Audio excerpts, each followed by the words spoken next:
What's going on? Welcome to the show. Blame it on King Dingus. Blame it on King Dingus. Blame it on King Dingus. Blame it on King Dingus. That's our new theme song. Blame it on King Dingus. Blame it on King Dingus. Blame it on King Dingus. I'm being corny.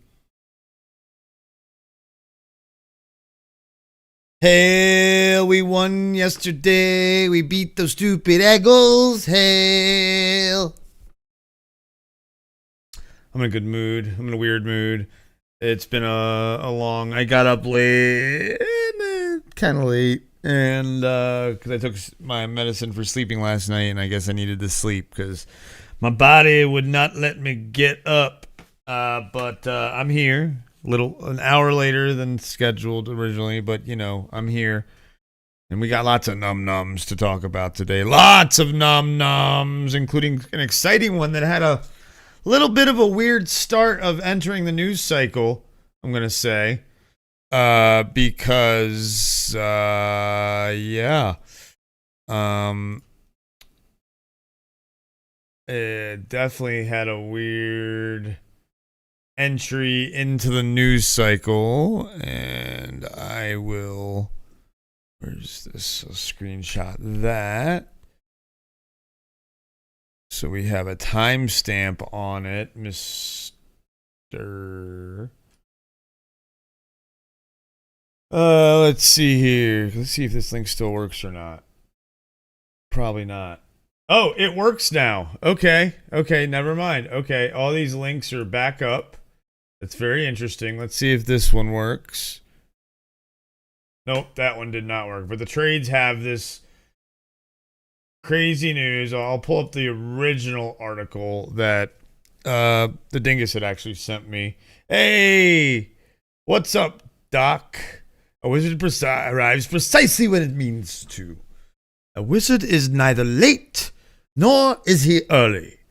He arrives precisely when he means to. And then they all laugh. Ha ha ha ha. Oh, Frodo, I've missed you. I've missed you too, Gandalf. I can't do the music right now because I can't. But we got some exciting news today that I haven't pulled up on the things. Come on. There it is. There it is. Creature Commandos renewed for second season at max. And it's only been through 4 episodes and 3 weeks because they released the first 2 episodes on the day it dropped. So kudos to this. Again, if you missed the Dingus Den's discussion on that, let me pull that up.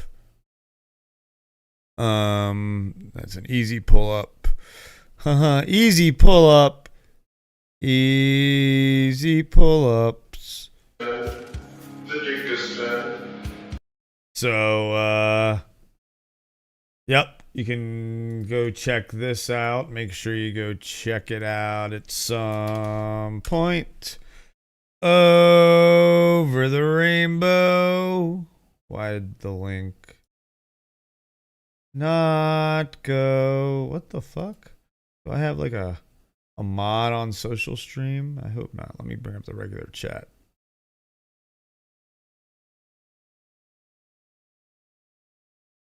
I knew that was not in danger. Even Falma got a second. Yeah, why is that not working? There, so there's the link to Dingus Den's breakdown of the first 4 episodes of the Creature Commandos. Why that didn't... Oh, there it goes. Yeah, it's... Why it wasn't letting me type that... What is going on here? Hold on a second. Hold, please. Hey.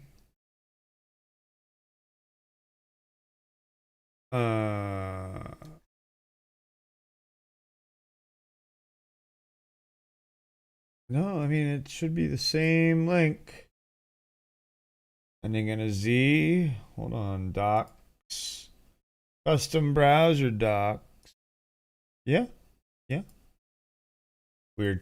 I guess maybe I've got some sort of mod thing on social stream. That's okay.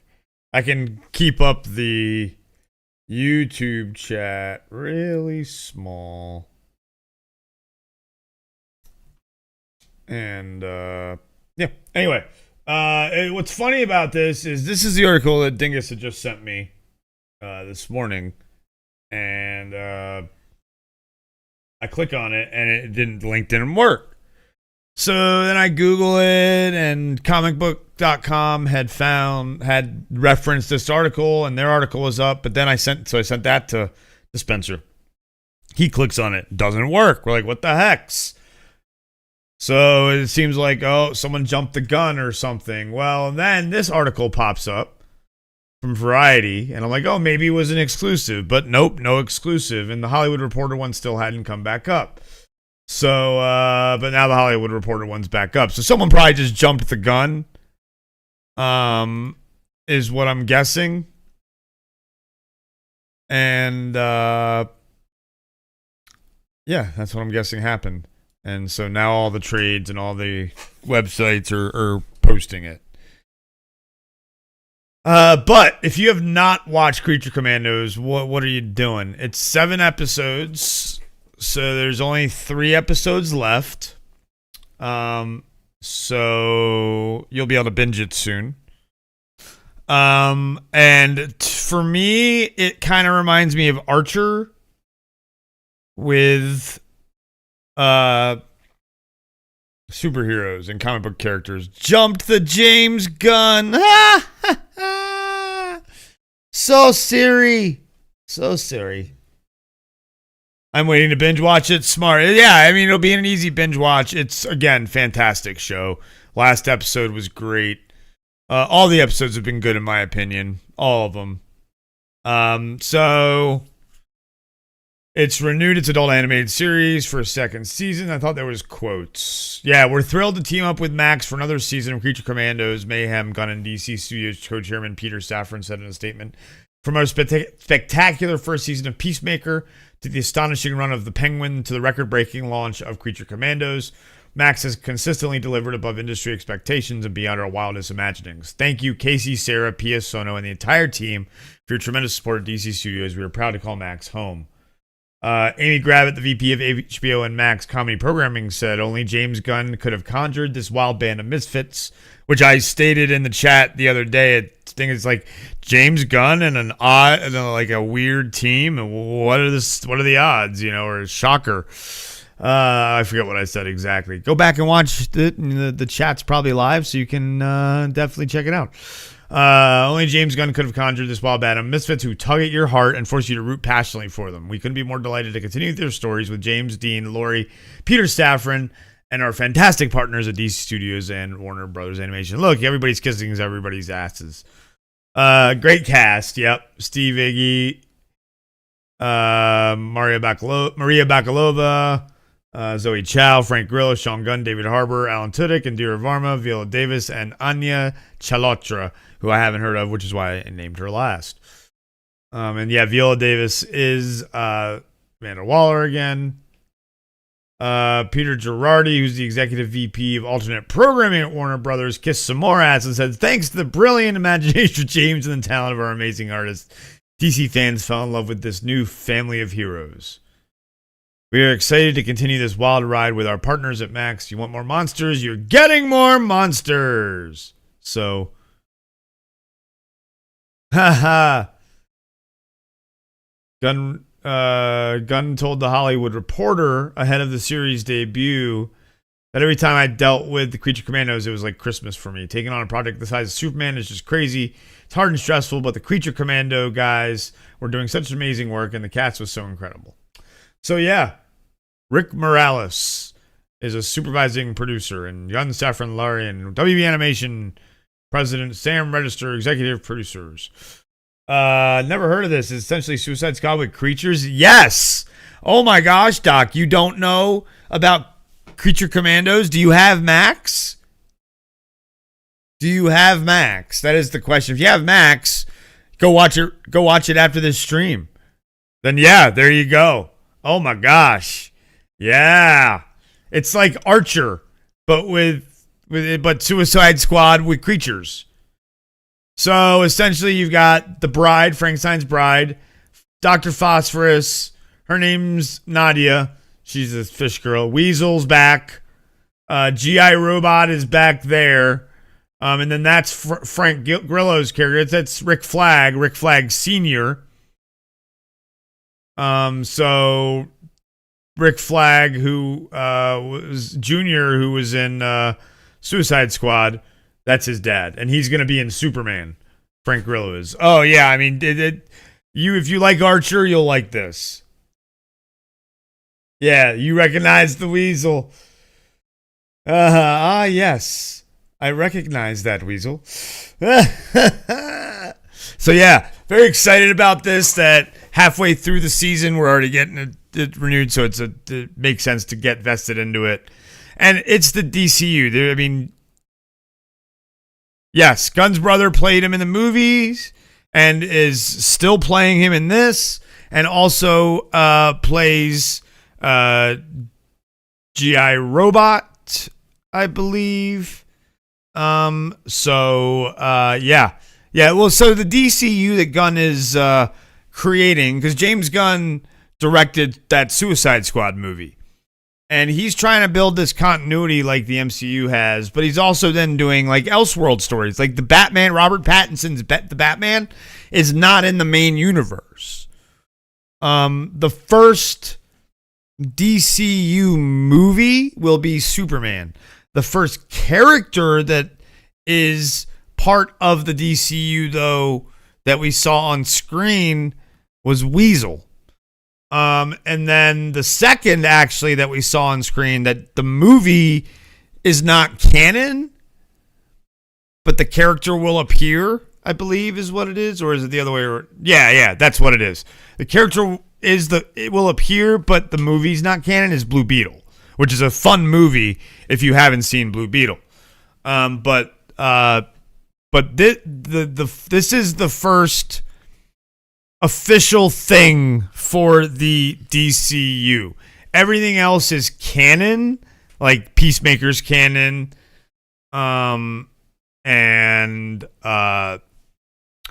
Suicide Squad is canon, but this is like the first foray into what James Gunn and Peter Safran are looking to do. And then we obviously got the Superman trailer the other day.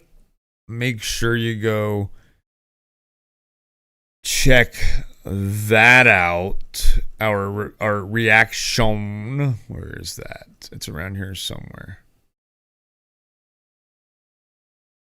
Oh, what the hex?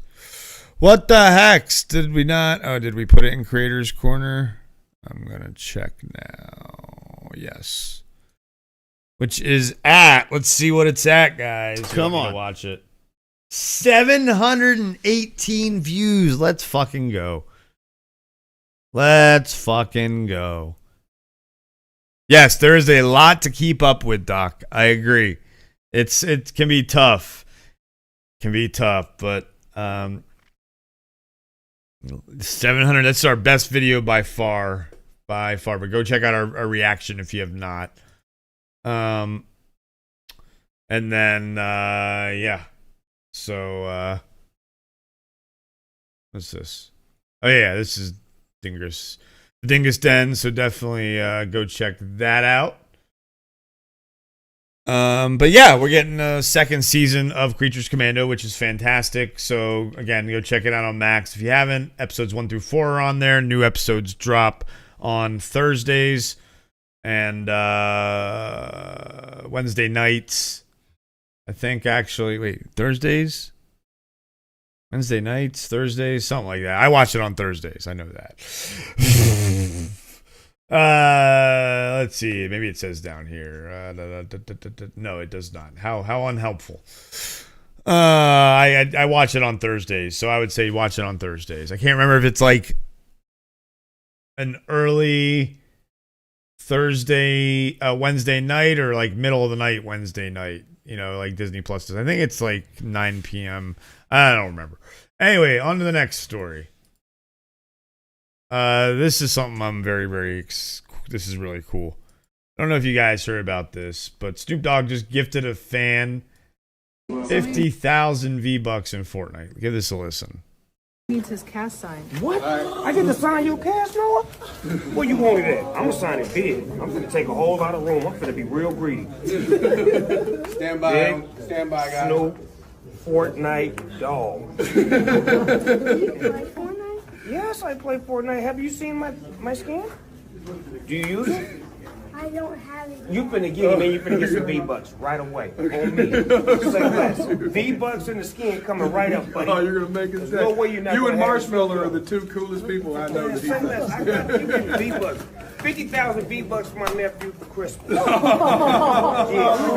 on me. Did you get that, Noah? 50,000 of them. How cool is that? And blow them fast, Noah. All of them. What do you say? Thank you.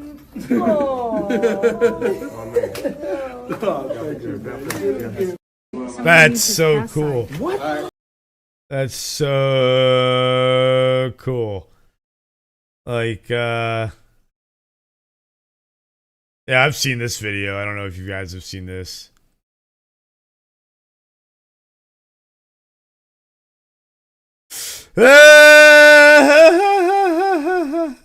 Anyway.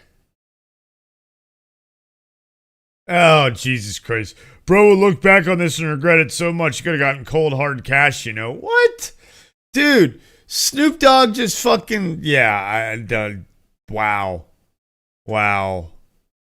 Some of the like, I don't even want to look through the rest of the comments because I know there's going to be so many trolls on there trying to talk shit but dude, Snoop Dogg just gave this kid 50,000 V-Bucks. He got to meet Jelly Roll. He got to meet Snoop Dogg. Like, what the heck? What the hex, as I say to the dogs. What the hex? Like, that's just awesome. Just wanted to show that this time of year, 2 days before Christmas. There is goodness in this world. Goodness. Goodness gracious, great balls of fire. Alright, let's see. What should we talk about next? Let's keep going. Video game, Assassin's Creed, Shadows backstory to the game's new ninja, the fastest assassin we've ever made. Apparently, this assassin can do the Naruto run, which is silly. So I feel like they're trying to really figure out a way to market this game in a way that people will actually buy it.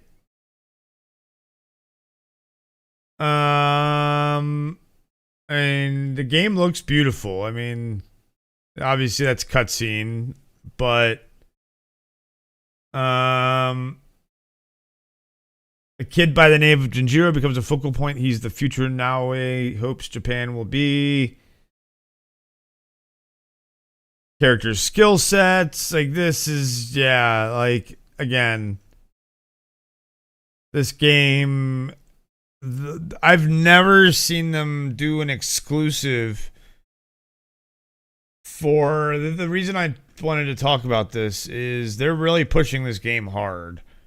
When's the last time you saw an exclusive on Entertainment Weekly for Assassin's Creed? History in action. It's not, though. They fucked up history. They've always fucked up history. Don't get me wrong. Some of the games have been fantastic, but I'm worried about this one. I really am. The fact that they're trying to push it so much to exclusives on Entertainment Weekly, I'm just wondering if maybe it's Assassin's Creed is time is done. Ubisoft is a falling star. You're right, Doc. They definitely have lost a lot of their mojo, I guess we'll call it. And from what though, I don't know. I guess just bad management and bad workplace, toxic work environments. I mean, bad hirings. It's weird to see companies fall in such a golden age of video games and see large companies fall like this when they have so many opportunities.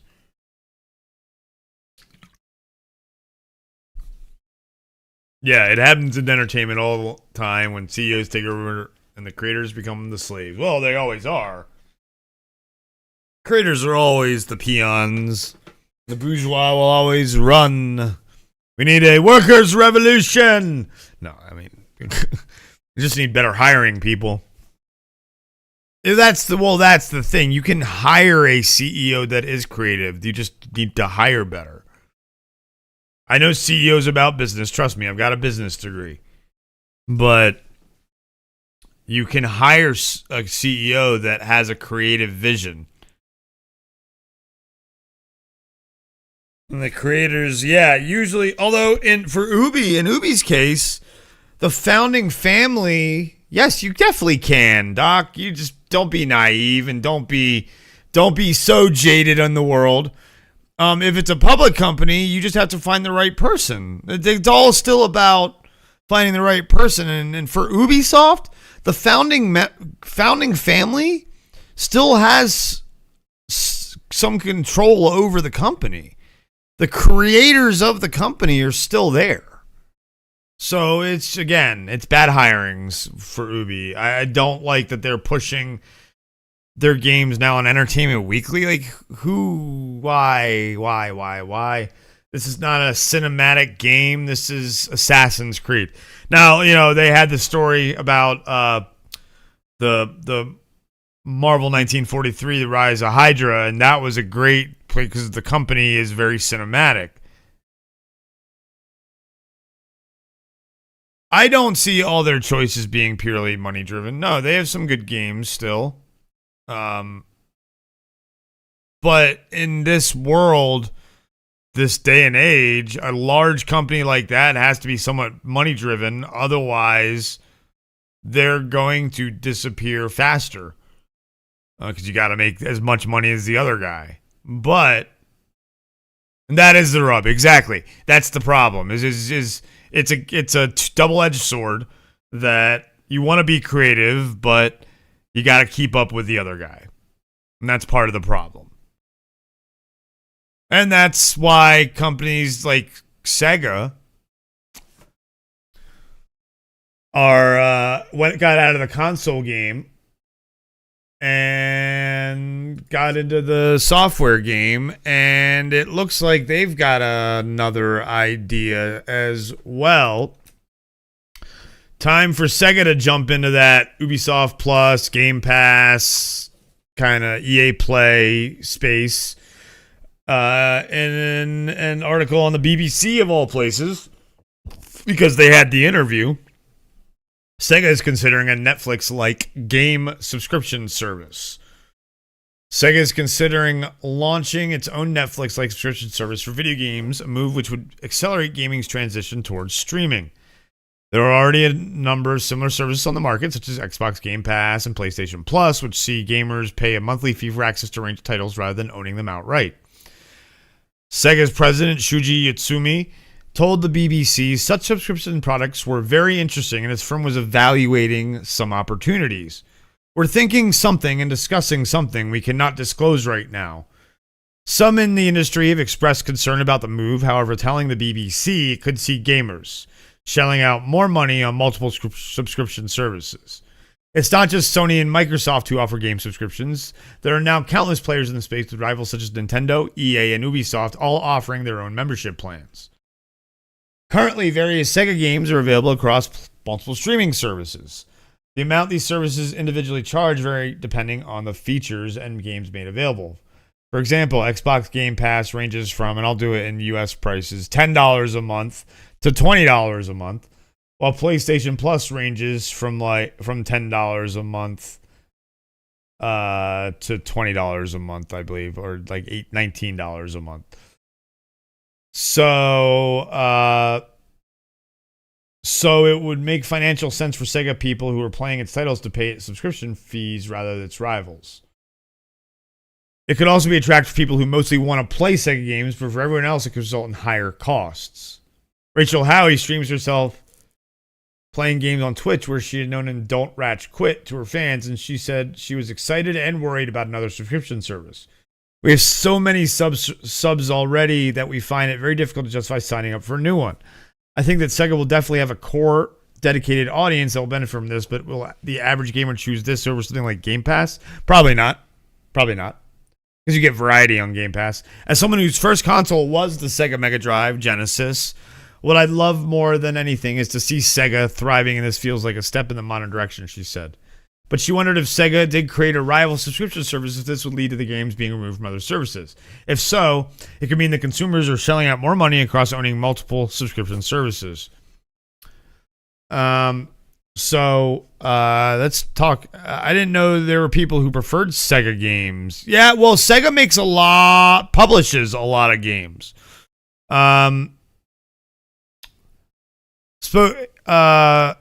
Yeah, I mean they got the movies, you know. After a year in which he saw the launch of Metaphor, so Metaphor is a Sega published game apparently. Like a Dragon, Infinite Wealth, and Sonic the Hedgehog. The very first thing Mr. Tsumi said to me, it's just that the firm which dominated in gaming in the 90s with a rivalry between Sonic the Hedgehog and Mario may have lost its way. I really want to make Sega shiny again, he said. He said Sega had been putting too much focus on domestic success in Japan and needed to reestablish itself on a global stage would mean expanding past its base. Sega has been somehow losing confidence. Yeah, they have good IPs. They're producing. He asked, but why? Sega has a great RPG group. Sega has amazing IPs. Sega is a really well-known brand. So I was like, hey, now is not the time to be defensive, but more offensive.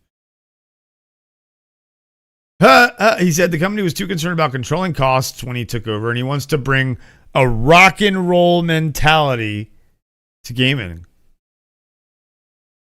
When I told him that sounded familiar, Sega's marketing in the 90s often tried to position Sonic the Hedgehog as the cool alternative to Mario. He agreed.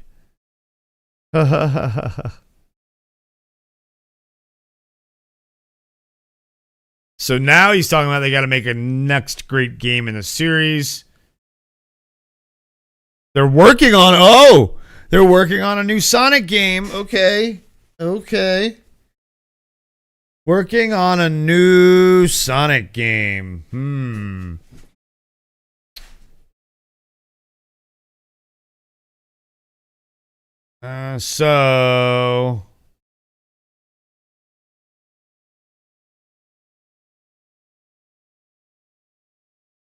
I mean, how do you make Sega rock and roll? Sega!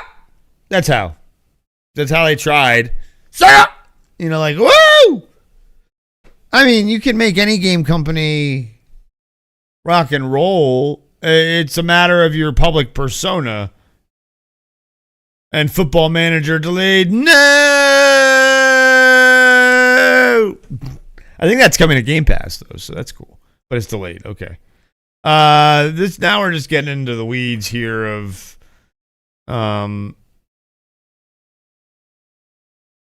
let's see here. This is interesting. So it cut jobs in March. Football Manager 2025 delayed to next year. He said it was a hard decision, he said, of the cuts, which saw 240 people lose their jobs. When you reset the initiative, you have to make that hard decision. I mean, financially, maybe providing the game at an early stage can be the better choice when he talks about Football Manager because it was a quality. I'm not going to lie. It's a sports game. Sports games are very hard to make quality from one year to the next because you got to see some crazy, vast change improvement. And then he talked about the movies. And he also spoke of how Sega's year has gone outside of gaming with several film and television adaptations being capped off with the third Sonic movie. He saw it. Good for him. And that's that. I think this is going to be an interesting move for Sonic and Sega. This subscription service idea. Again, I'm always considering getting something like Ubi Plus just because of specific games. Things like I want to play Outlaws or I want to play Avatar. But is that enough to pay $18 a month? I mean, if I go and play those games and beat them in like 2 months or so, yes, it's very worth it because then you're taking $60 games and you basically paid $18 a month for each of them to play them. So, this could be the new norm for people is sign up, cancel. And a company like Sega, who is constantly putting out titles, that could be a good model too. I feel like what we need to get to is like a Redbox style of gaming streaming or gaming subscription service where you rent the game digitally for a week, and you pay $3. I think that's where we need to move towards. I feel like there's a service that has that, but I don't know what.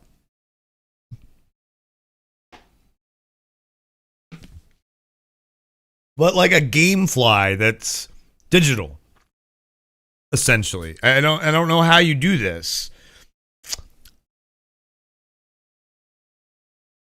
I'd rather own two, but then when you have Game Pass, do you really own? When you have a subscription service, you don't really own. I own so many games, but I also have subscription services.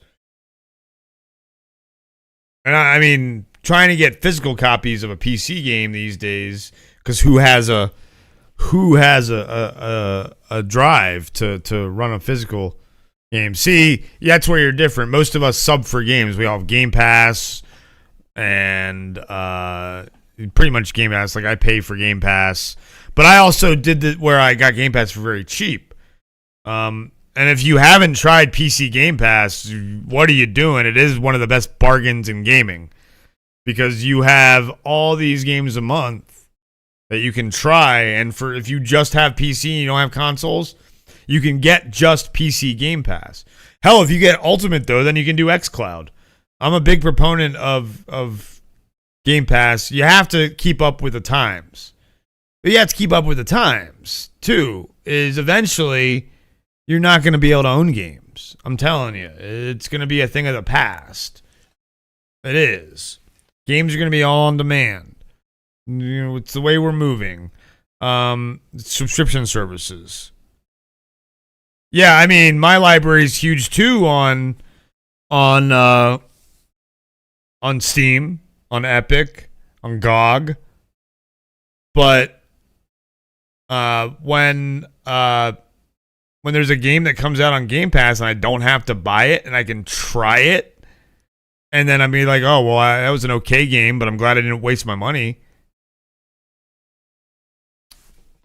See, but that's what you think. It won't go 100% that way, but it's all on. I have more movies than games. Matthew has more movies than games. Okay.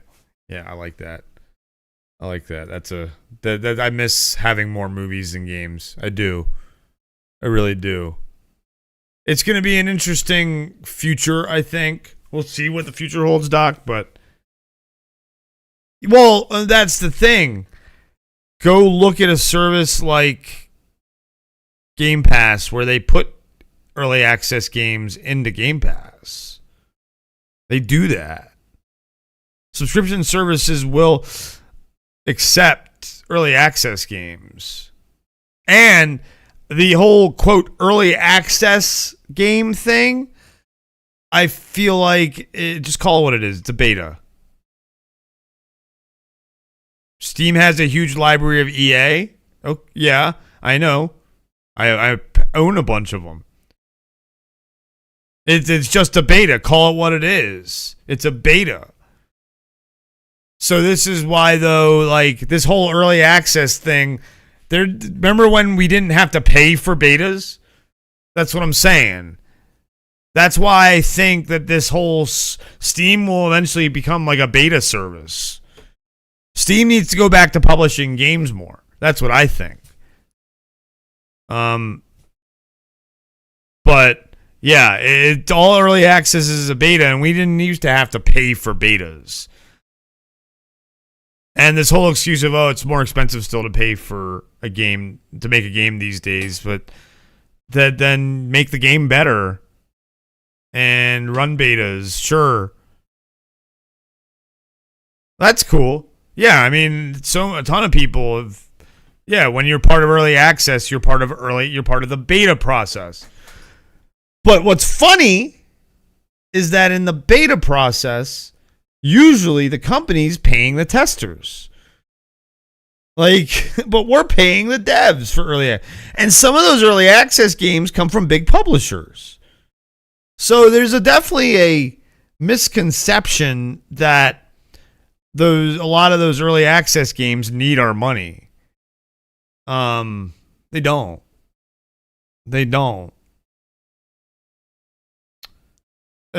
Again, but you have to keep up with the times and go money centric, like we talked about just a little bit ago.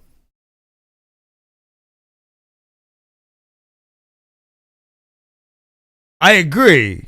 Make something like Steam for the indie devs. For the AAA titles, you don't need early access. Even for games that are mid-sized, you don't. But the small devs, sure. But at the same time, the system has to change. The way that early access works. Because there are lots of people who get ripped off by early access. A lot of consumers who get ripped off by early access. And we need that to change. But also, it doesn't help about how the games industry is run. So that has to change too.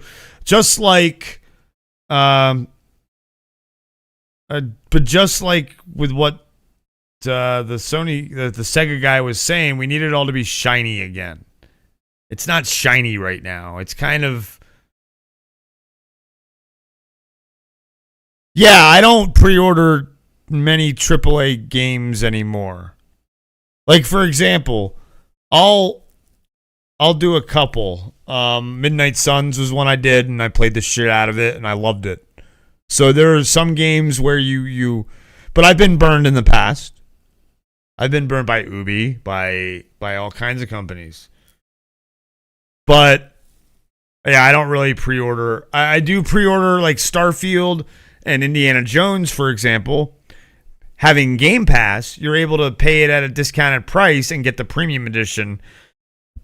And so while it's on Game Pass, which is never going to leave Game Pass because it's a first-party game, by the time I'm done with it, if it leaves Game Pass at some point, it's a single, how many games are on Game Pass? Over 300. Let's see here. Do you want PC? Do you want Xbox and PC? Because, there's crossover, obviously, but it's a little over 300 on console. On PC, let me go here, Game Pass. So is mine on Steam. There's 451 games on Game Pass on PC. My Steam library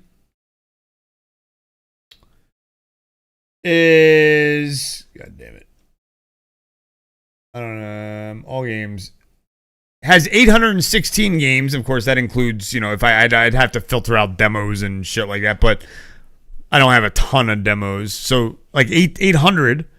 My Epic library is like like 3 something. That's what I'm saying. Of course, your library is larger than that, but I guarantee you there are games on Game Pass that you don't have, 1.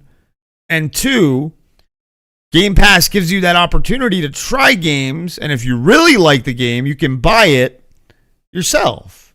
Sure, and you think you're going to play it. But, like, think about all those single-player games that you could just play the campaign and never have to freaking worry about it again. You don't have to worry about, oh, it's in my library digitally and nothing I can do with it. Because that's how we live these days with digital digital games. But, so, yeah, I mean, if all you count up all the games I own, it's probably close to 2,000. Probably close to 2,000. It's over 1,000. I know that.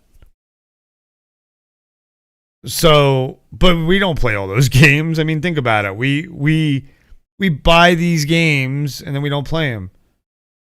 Some do, yeah. Not the first party games, but games rotate out. Yeah. Like, for example, here, let's pull it up. Let me pull up Xbox Wire. Yeah, but they don't, dude, they stay on there for years sometimes. I guarantee you, you go back and play. Well, you can play that on Game Pass. That's on EA Play. Game Pass comes with EA Play as well. So you get EA Play. You get access to all the BattleNet stuff, Call of Duty, freaking Diablo 4. Like, all those games are on Game Pass. Let's see here. Let's see what the next. They haven't announced any new ones yet because the Indiana Jones just came out, and that's, yeah. Where is the latest of? And now, actually, if you get Game Pass Ultimate, it's really cool. They have this thing where you can actually stream games you own.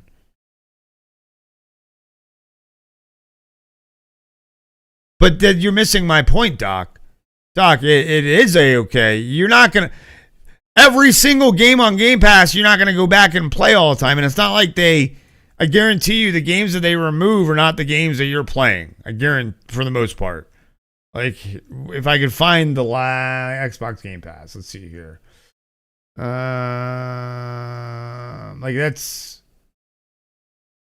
let's see here. Do they show? No, they're not showing. You have to wait for, like, them actually to come out with, like, some... They're going to announce some January ones soon, for sure. Yeah, your point is a moot point, because you're like, oh, I go back and play games. Sure.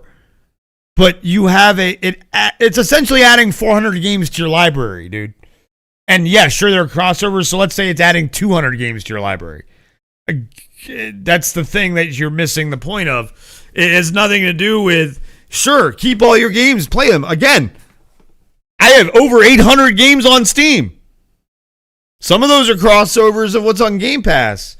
Some of those are games that were on Game Pass, and then I go buy them because I liked them. That's the point. Like, and then you wait. What you do is you go and you do it the cheater way, and you get the months for really cheap. I go and you buy the lower tier, a bunch of years of that. And then you go buy 1 month of the highest tier, and it converts it to like I paid for 3 years of the lowest tier and 1 month of the highest tier at discounted prices, by the way, not at regular prices. And it gave me 2 years of the highest tier for like $5 a month is what it worked out to. So it's a fucking great deal, Game Pass. I will guarantee you will not find a single person who will tell you it's not a great deal, whether it's a developer, whether it's a writer. Even developers say that, hey, I'm glad my game went to Game Pass because people actually played it. And then people actually bought it when it left Game Pass. So you have to understand that it's the times we're living in. It is point I'm basically getting at, is what I've been saying. Basically, you have to catch. This is why Sega's exploring doing a streaming service. Not a streaming service, but a game service like that. Like Ubi does, like EA does. Like you're saying you're playing Command & Conquer. That's great. I can go play Command & Conquer right now. I have Game Pass. Or I could go buy them on Steam if I wanted to. That's the thing. Like, I have a choice. It's about choices. It's about, and again, yes, your game library is larger, so you have all those choices. I guarantee you don't play all those games. I don't play all the games on Game Pass. I don't play all the games on my game library on Epic, on Steam, But there are plenty of games that I'm glad that I were on Game Pass that I was like, oh, maybe I'll buy that game if Game Pass didn't exist. But boy, am I glad the Game Pass exists, so I didn't go out and buy that game and spend $60, $70 on it. So yeah, it's trying to say that it's gonna, you're not gonna play any games on it, and you're gonna be upset when games leave. So that just means you go and buy the game afterwards. And if you were here the other week, which you were, I think it was on the day that you were here. No, maybe not. No, it wasn't. It wasn't. But their Xbox is working on an interface where like your save games and everything can transfer over to Steam, to Epic, to everything. So it doesn't matter if you played the game on Game Pass and it left Game Pass. You can go buy it on Steam and Epic and you'd still have your save file. So these are the things that Xbox is trying to do. Xbox is trying to make it gaming for everyone, everywhere, full access. That's what they want. They want people to have access to games. Hardware has kind of left their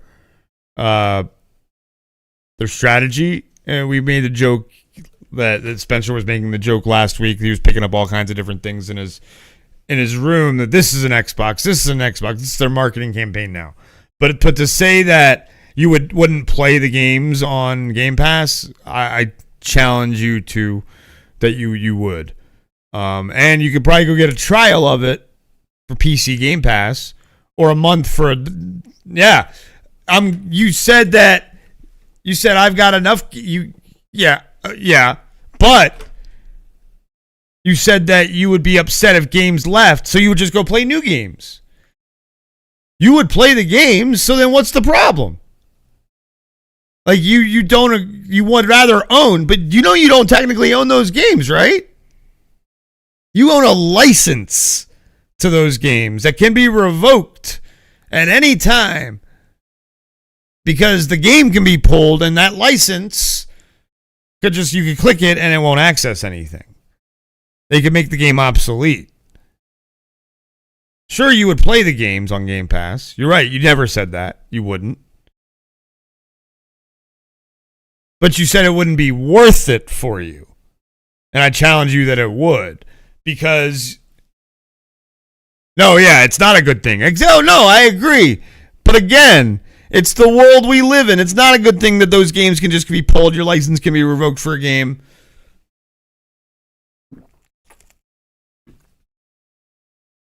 Hell, and when I was talking about paying $5 a month, I was talking about paying for the highest tier. Because I have Xbox, I have PC. I get access then to xCloud, where I can play games that I own on Xbox anywhere. Now, that's just in beta, but there are a couple of games on the list that I own. Division 2. Cyberpunk I own on a different account because with my girlfriend we have two accounts, and she bought that, so it's now on, so we both can play it kind of thing. The game sharing thing on Xbox is fantastic, by the way. That's another subject for another day. But yeah, but it may not be a good thing, but it's the direction we're going in is what I'm trying to say. And you got to keep up with the times. Can't be left behind in this world. Because you're going to then probably open Steam one day and it's going to be totally different. You're going to be like, wait, whoa, what? Huh? Wait, I can't just buy whatever game I want to now. I have to get a subscription service. Because hell, all those subscription services are coming over to those platforms. EA Play and Ubisoft Plus are now on Epic, I believe. I really hope the Ubi app disappears. That's another story for another day. That Ubi app is terrible. Terrible! And every game that you get on Steam And I know. Every game you get on Steam or Epic or Windows that is Ubi has to go through that freaking app. So annoying. So annoying.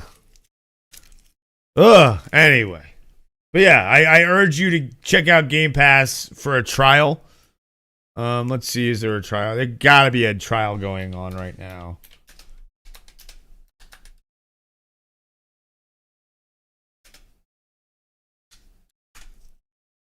Let's see here.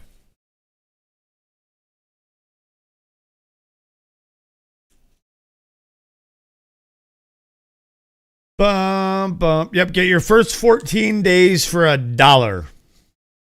You could try it for 2 weeks for $1. That's a terrible deal. That doesn't give you enough time. You need it for a month.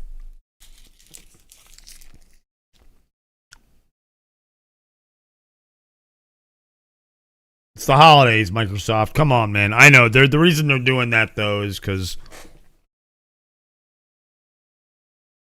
I don't know why they're doing that. You had a trial like last year, I think. When last year? Like during the holidays? Because that's a terrible time to get a trial. Like, that's why I'm looking at it. It's obviously a terrible time to get a trial. But yeah, always look out for like the free month or a month for $1 from them. And then give it a try. During the summer, that's a good time to get a trial. That's a good time to get a trial. Lots of gaming going on in the summer. Yeah.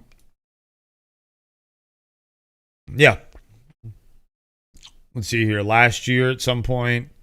Last summer. I'm trying to think. They didn't have anything like super flagship then. Since then, Starfield's been added, Indiana Jones has been added. The new flight sim.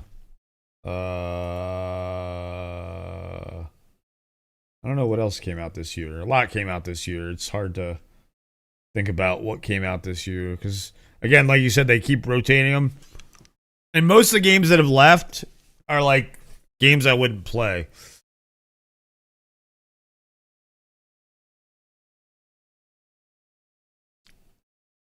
Well, the sports games are there because of EA Play. EA Play comes with Game Pass.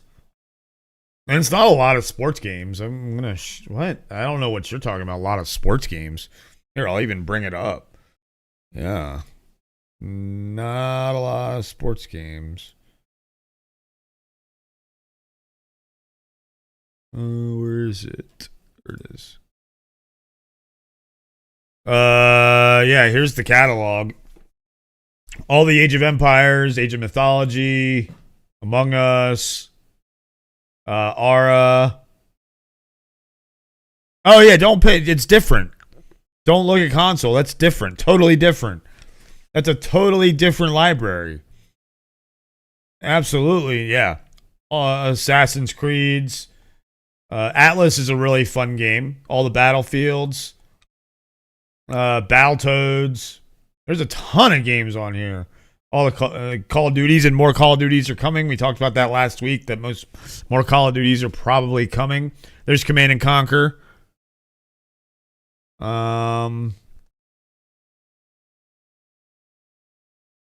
There's a sports game, Cricket. There we go. And there aren't a ton of sports games on Xbox Game Pass either. Again, that's all because of EA Play. So, all like the point and click, old school point and click games are on there. They're like Lucasfilm games. The new Monkey Island was on there. It left, but I beat that before it left. See what else is cool. There's Diablo 4. Donut County is a cool little... here's a good example of a game. So Donut County is a cool little indie game that left Game Pass, but then came back to... I played it the first time it was on Game Pass, and then it recently came back to Game Pass. So they do that too. Let's see here. Evil West, which I need to play more of. All the Fallouts, because it's Bethesda.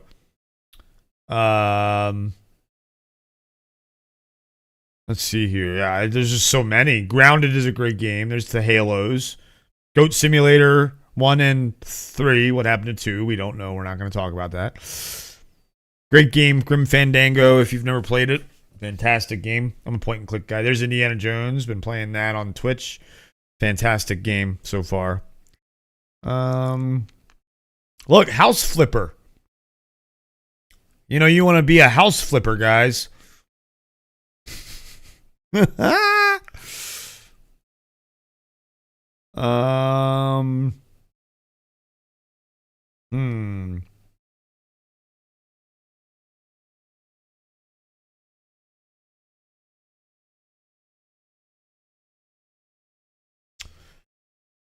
Let's see. Of course, Minecraft is there. Minecraft Dungeons.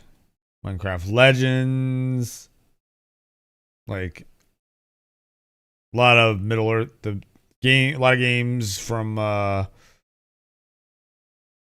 a lot of good action games. Like I know Mad Max was on there for a bit and they took it off, but Middle Earth Shadow War's on there. Man, so many games. Ninja Gaiden's Octopath Traveler 1 and 2. Here's a game that just got added, Overthrown, and that's an early access game. Pal World's on there.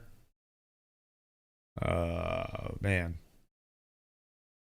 Psychonauts 1 and 2. Power Wash Simulator, there you go.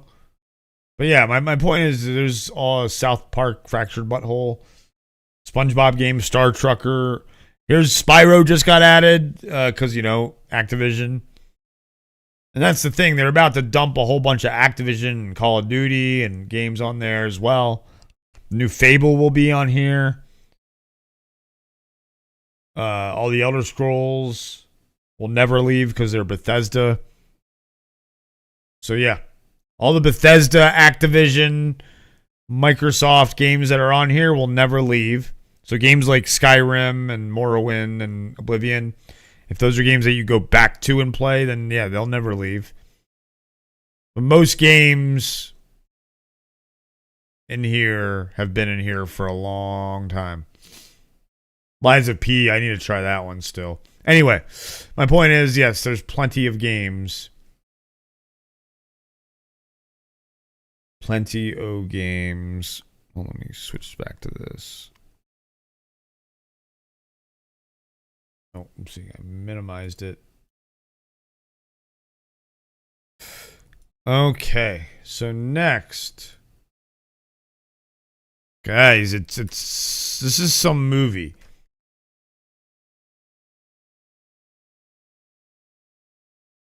In Grand Theft Hamlet, a London-based couple, Penny Grills, a documentary filmmaker, and Sam Crane, a veteran actor, begin an experiment in creativity they had no roadmap for.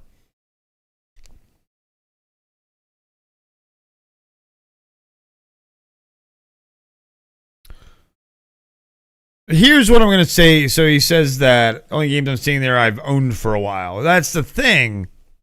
You say only games you would play, but I guarantee you would try. That's the one thing with Game Pass too, is you would probably try a lot more games than without having to buy them. You know what I mean? Like, think of it like that. Like, you get access to all these games you can try and see if you like. And the value is definitely there for, I feel like, anybody. It's just of how you use it. I'm not going to say that, because I'm going to say that you say doesn't have the same value. Sure, same value. Notice that you said same value. You didn't say it doesn't have any value for me. So that's my point right there. So think about that aspect of it. In early 2020, Crane was cast in the high-profile starring role in the London production of Harry Potter and the Cursed Child when COVID-19 shutdowns brought the world to a standstill. After months of wondering when friends could get together again, life would get back to normal and theaters could be attended, Crane was watching his and Grill's preteen son play the seminal video game Grand Theft Auto. Soon, Crane contacted his friend and fellow thespian Mark Oosterveen, and together they set up avatars within the game, eventually deciding to platform a Shakespearean play inside the virtual world of the popular Rockstar games. This film's charts their ridiculous, hilarious, and moving adventure as they battle violent griefers and discover surprising truths about life, friendship, and the enduring power of Shakespeare.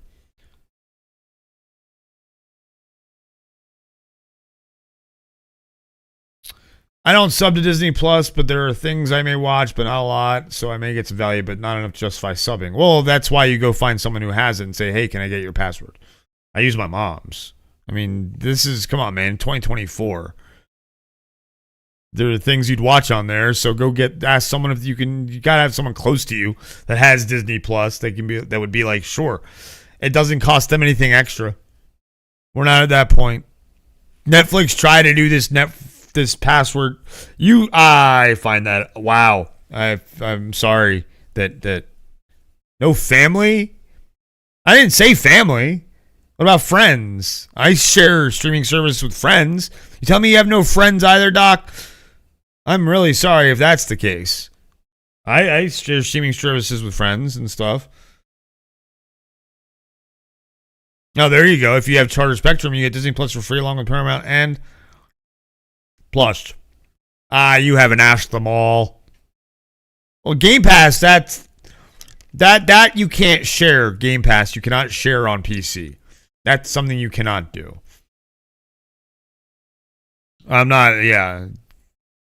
Game Pass sharing only works on console. So that wouldn't matter.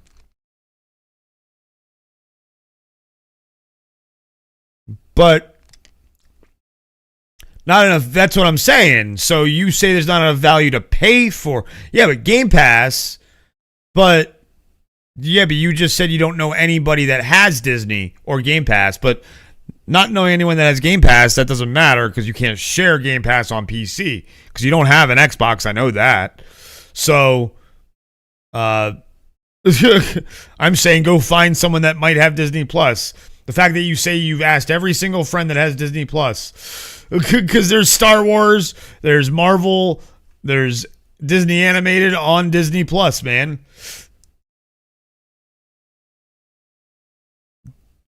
But that you can't compare the two.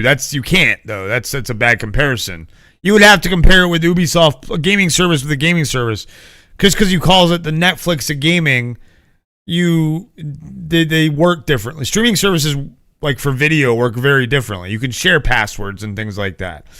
These aren't streaming services for games. You have to download the game itself. Like there's xCloud for Game Pass, but you have to get the highest tier to be able to have that. And that doesn't work for the PC games. That's for their console library.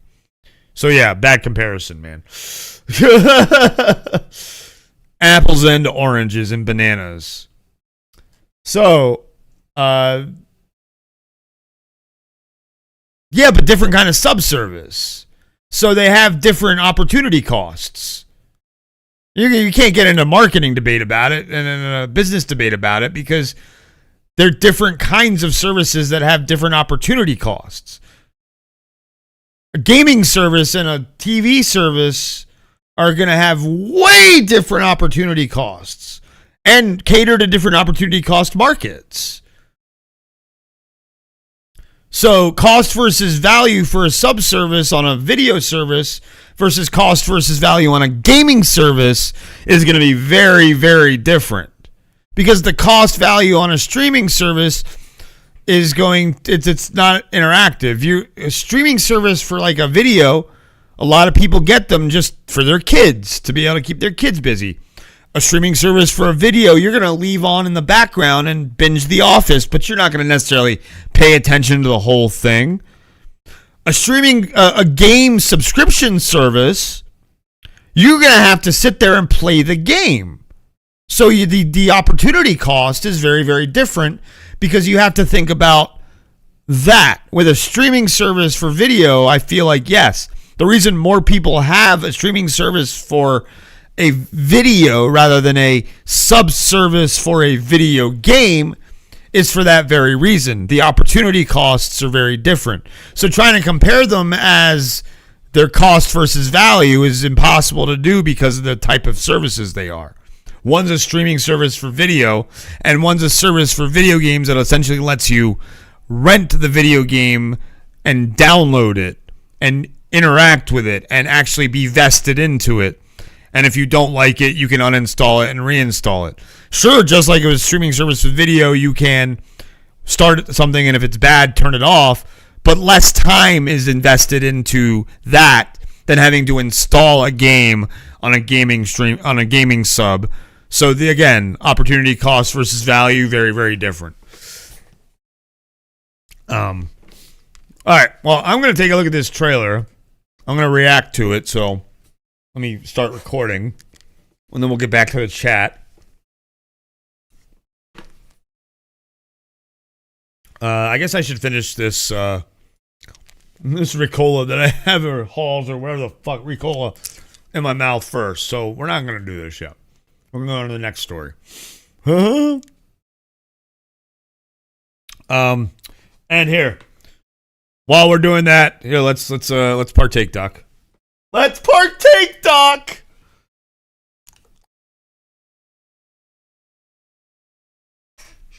Well, that's in any case, Doc. I'm saying that just because a service offers something that I may use doesn't mean there's enough offered me to sub. But you don't know that until you sub a lot of times.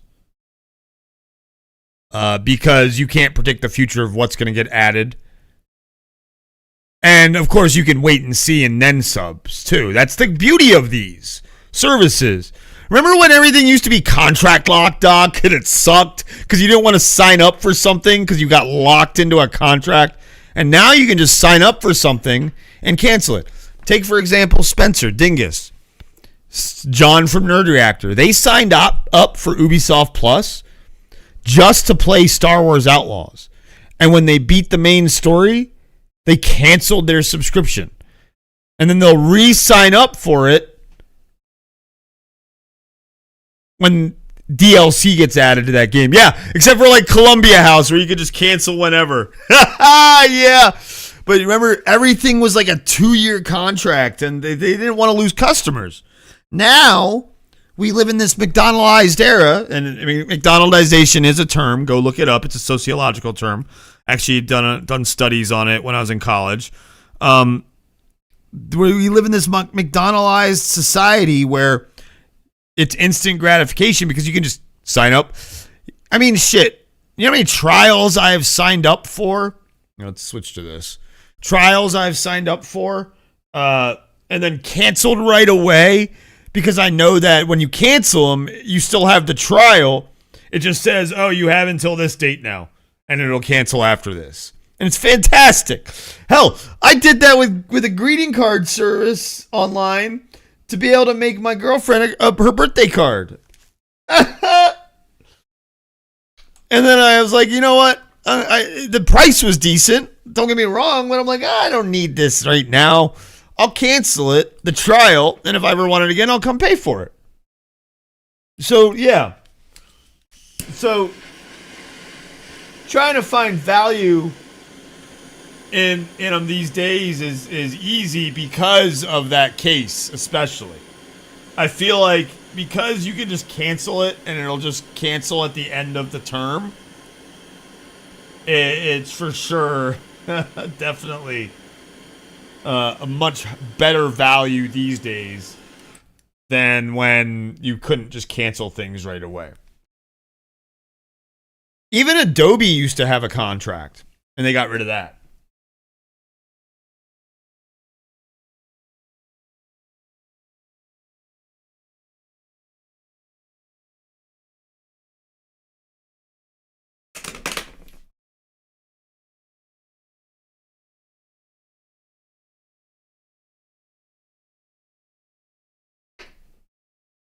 All right, well,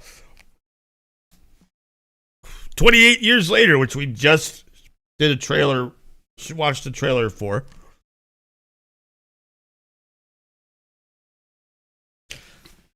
Should have done a reaction to it because it had a huge viewing, but it's okay.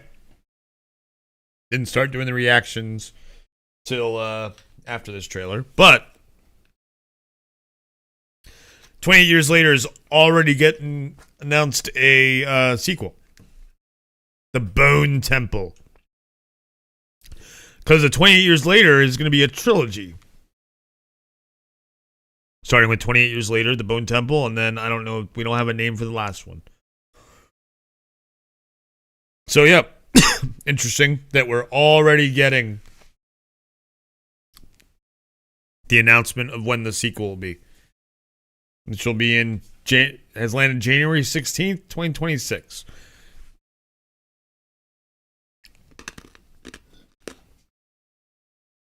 I thought so too. I thought so too, Doc.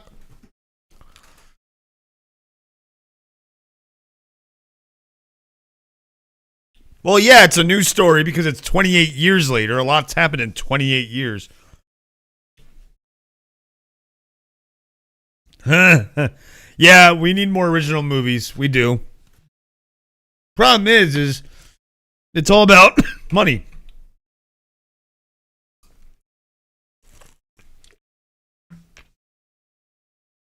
But yeah, apparently 28 years later is the start of a new trilogy. So we'll see. Originality is dead in Hollywood. That's all. That is all.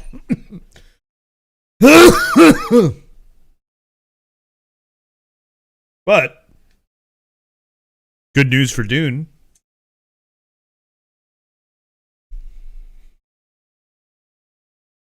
Yep.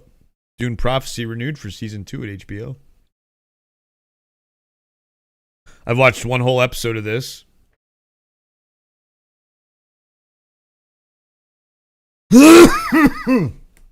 And yeah. It was good. I need to watch more. But just haven't had a chance. Too much other stuff. But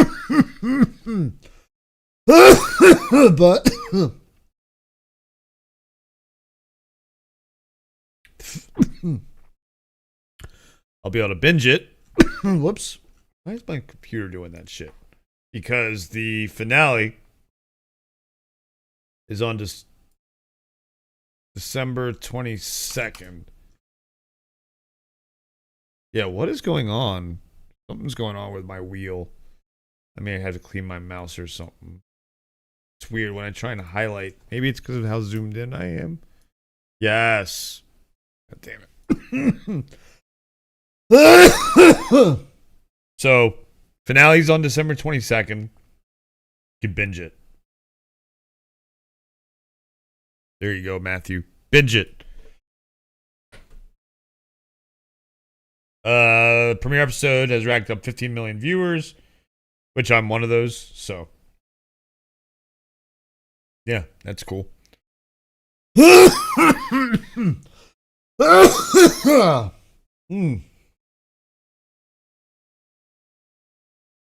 Doc says, watch old movies. Well, yeah, we talked about that. The preservation of the old. With movies, it's a lot easier to preserve old. Because you can just, have people rewatch them. We talked about how the re-release of these old movies is cool in theaters. They need to re-release older movies in theaters, I think. And kind of maybe that's how we should maybe be recycling IPs. Instead of remaking these old movies, re-release them into theaters.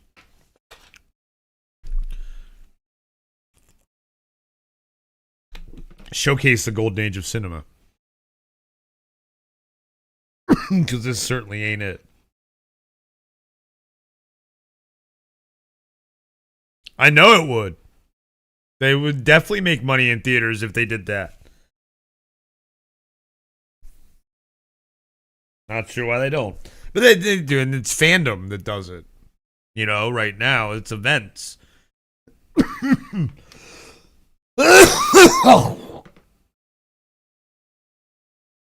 For fandom events. Or Fathom, sorry. Fathom, it's Fathom who does it. Fathom Events, soon to be Fathom Entertainment.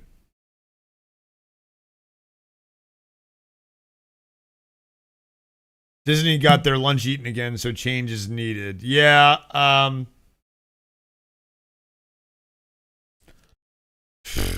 Disney, Disney, we're gonna talk about Disney. Speaking of Disney, let's do that then. Sonic may have rocked Mufasa, but Disney has rocked the box office. Disney tops $5 billion global box office in 2024.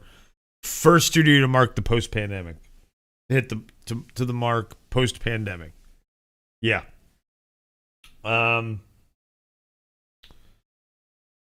These three movies just helped it get there. After becoming the first studio of 2024 to hit $2 billion earlier this week. Domestically, they crossed $5 billion globally. But that's sure their losses. When you make $5 billion, they didn't lose $5 billion. There's no way. Let's see. This article, I'm sure we'll talk about it. Let's see here.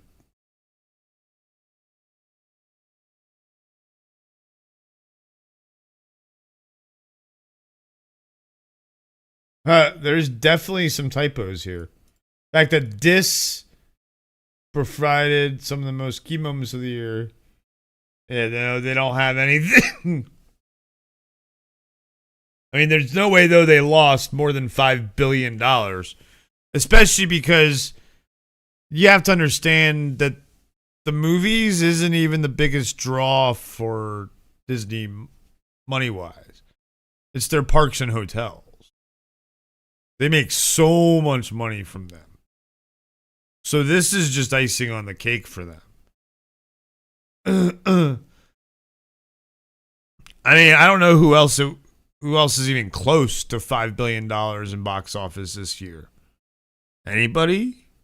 There can't be. I'm trying to think what movie.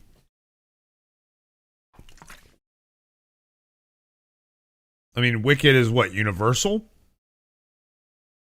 Right? That's doing well. I mean, I'm sure if you go on their investors call, they talk about their losses. Sure. Jump on an investors call. Do you have stock in Disney? I think it can, you could, that's probably public knowledge what their losses are. They're a public company. They're publicly traded.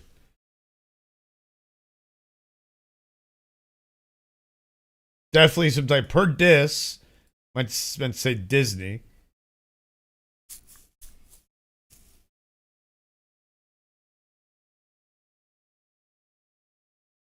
Sixth time Disney has grossed more than $5 billion globally since 2010. I mean, these three movies alone put them over the top.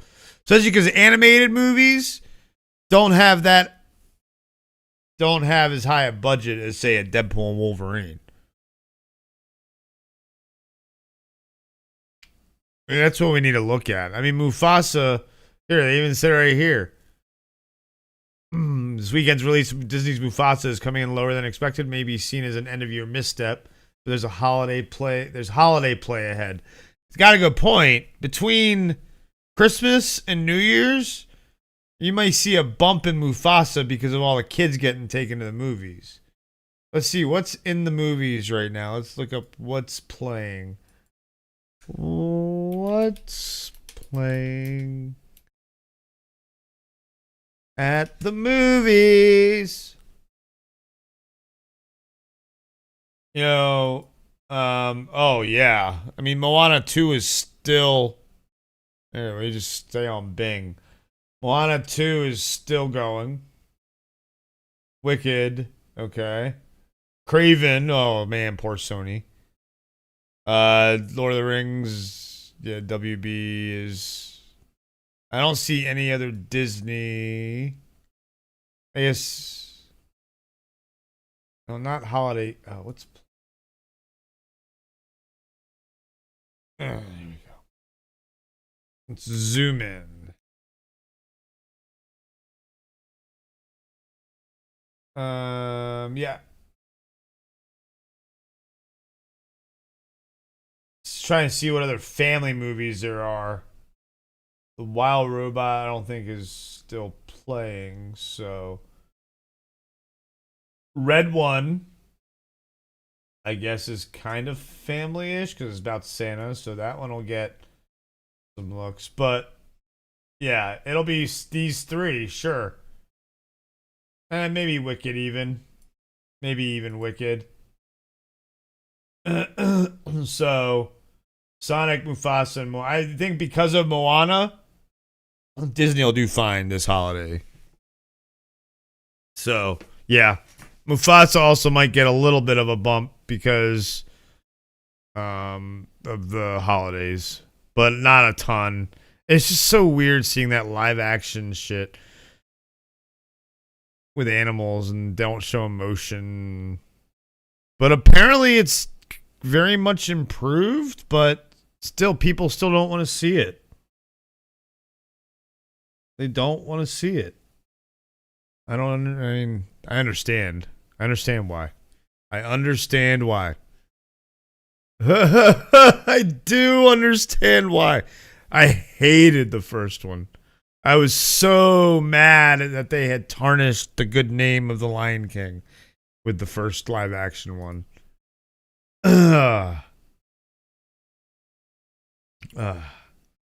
We'll save the reaction for a little later because I want to get through some stories. This is just an interesting one. Mufasa is overseas while Sonic isn't yet. Oh, man. Oh, no. Snow White. When is Snow White?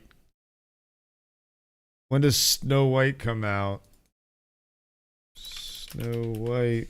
2020. Oh, that doesn't come out till next year? Okay. January? March. That doesn't come out till March.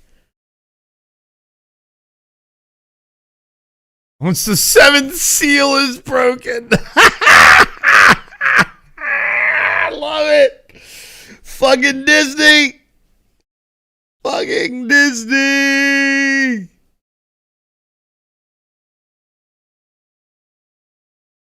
What's the seventh? Dude, I am so not looking forward to Snow White at all. The fact that the dwarfs look awful, and I do not like Rachel Ziegler at all, to the point where I haven't watched. I love West Side Story. Love West Side Story. It's one of my favorites of all time, and I was so excited for the new one. And I went and I tried to I went to try and watch the new one. I need to maybe go back, but I couldn't do it because of her. She was just so frustratingly but I'll have to go back in because I love West Side Story.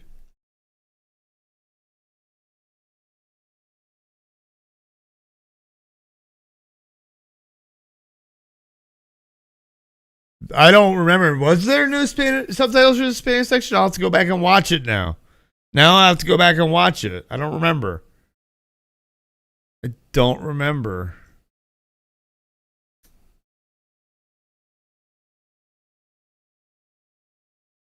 Good question.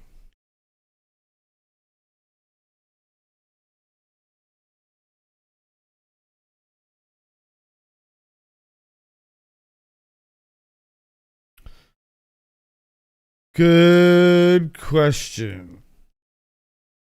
That is a good question. Trying to think. I don't remember. Yeah, I'm sure there were Spanish parts to how far I got, but yeah, I only heard that musicals aren't my thing, except for Fiddler and Cannibal the musical. Interesting. Fiddler on the Roof, huh? Yeah. Except for, are you Jewish? Is that why? Just kidding. No, I love musicals. I was a theater kid. Nice. Grew up watching it. Yeah, that's a good reason. Good reason. Good. Yeah, I grew up a theater kid. Always loved musicals. So. Oh, that's why you don't have family, because your family. Oh, wow. Jehovah's Witnesses. You're shunned. What age did you get shunned? At what age? Speaking of shunned. Oh, that's a great segue. Speaking of shunned, this guy James Franco, who's shunned from fucking Hollywood, but apparently Jason Segel and him auditioned for the same part in Freaks and Geeks, and they liked them both so much that they made 2 roles and split up the part. So if you've seen Freaks and Geeks, that's an interesting little tidbit. I just thought it was interesting. The show is great, by the way. It was a Judd Apatow show. Jason Segel, James Franco. The guy who plays Sweets in Bones, Seth Rogen was in it. John Francis Daley, who plays Sweets and Bones. Sam Levine, Martin Starr, Sam Levine and Martin Starr are in Knocked Up. Busy Phillips is in it as well. It's a great show. There's Linda Cardellini. Also, she's Velma in Scooby-Doo movies. And she's in Grandma's Boy, one of my favorite movies of all time. Yeah, it only made one season, which, yep. Aha, yes, beat you. Apatow explained why he's not well, for one reason, James Franco. I don't want to do more Freaks and Geeks because we like how it ended, so I feel it's unwrapping something and seeing it. You cannot screw it up. I don't think we would do that. Explain also the world has changed so much back then in 1999.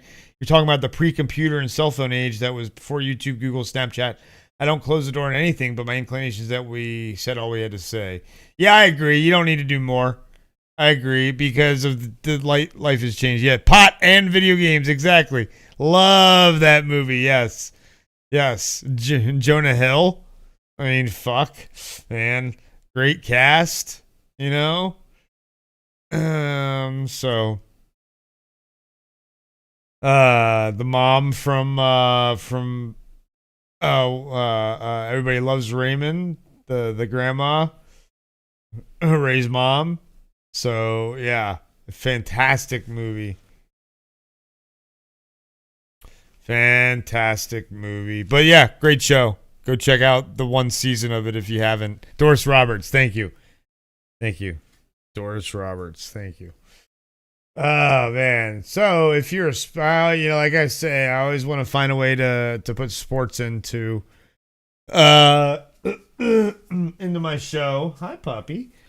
But I know you're gonna love this one, Doc. Yeah, NBA's Christmas game gets animated with Mickey and Minnie for Dunk the Halls. It's gonna be a live recreation of the Christmas matchup between the Knicks and the Spurs in the league's inaugural animated game. It'll air at noon Eastern and will be available on Disney Plus, ESPN Plus, and ESPN2.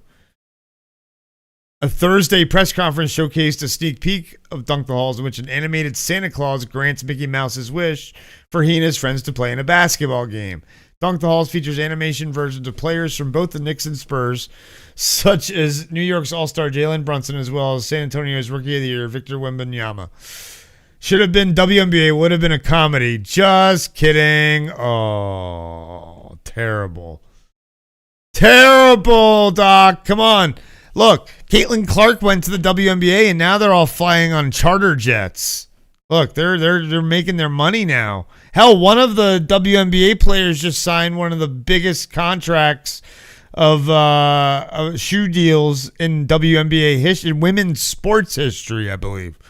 So yeah, the WNBA is. I don't think they are yet. So that's the thing. I don't think they are subsidized by the NBA. I think they're their own entity. I think they're their own entity, kind of like the National Women's Soccer, WSL, and now there's the NWHL as well, the hockey league. So I think, and they're trying to get higher pay and all this. I think they deserve it if they start blowing up. Let's see. Give them another season. If they're as popular next season as they were this season, because they were all over the news and social media and TV, and the WNBA got popular.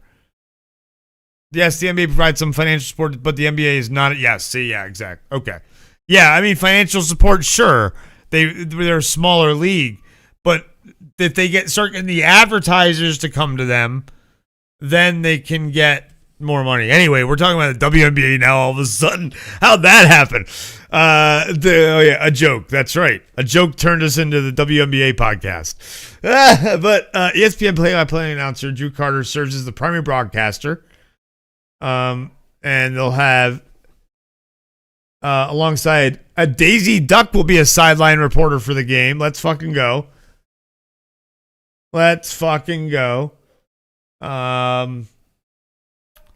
Let's see what else. The international audience will be on. I'm trying to see if there's anything interesting that they're gonna say about the Disney side of it. No, this is just him. But it's gonna be cool. I might check it out just to see it. Just to see it on Christmas.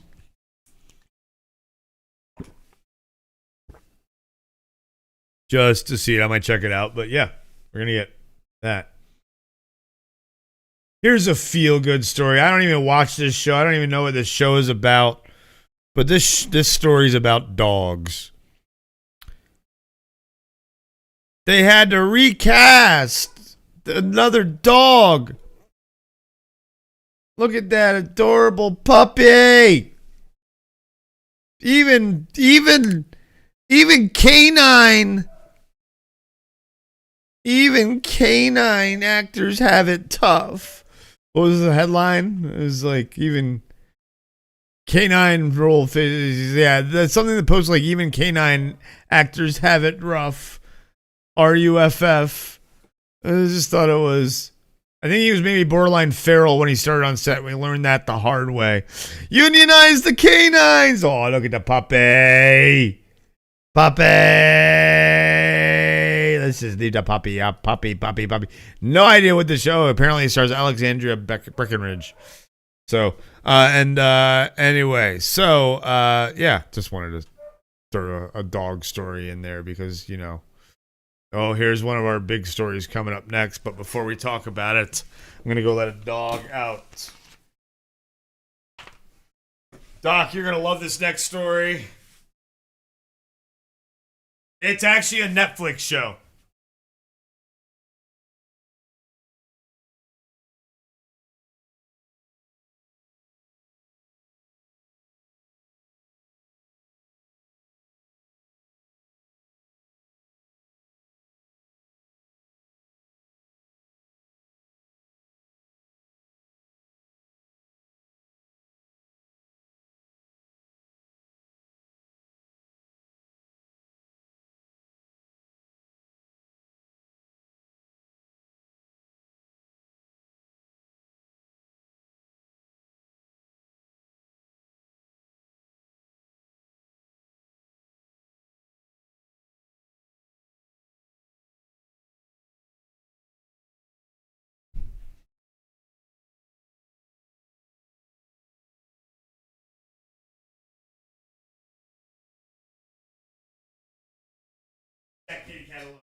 Sir.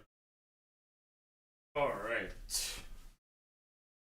Yes. Looks like something from the Hallmark. It needs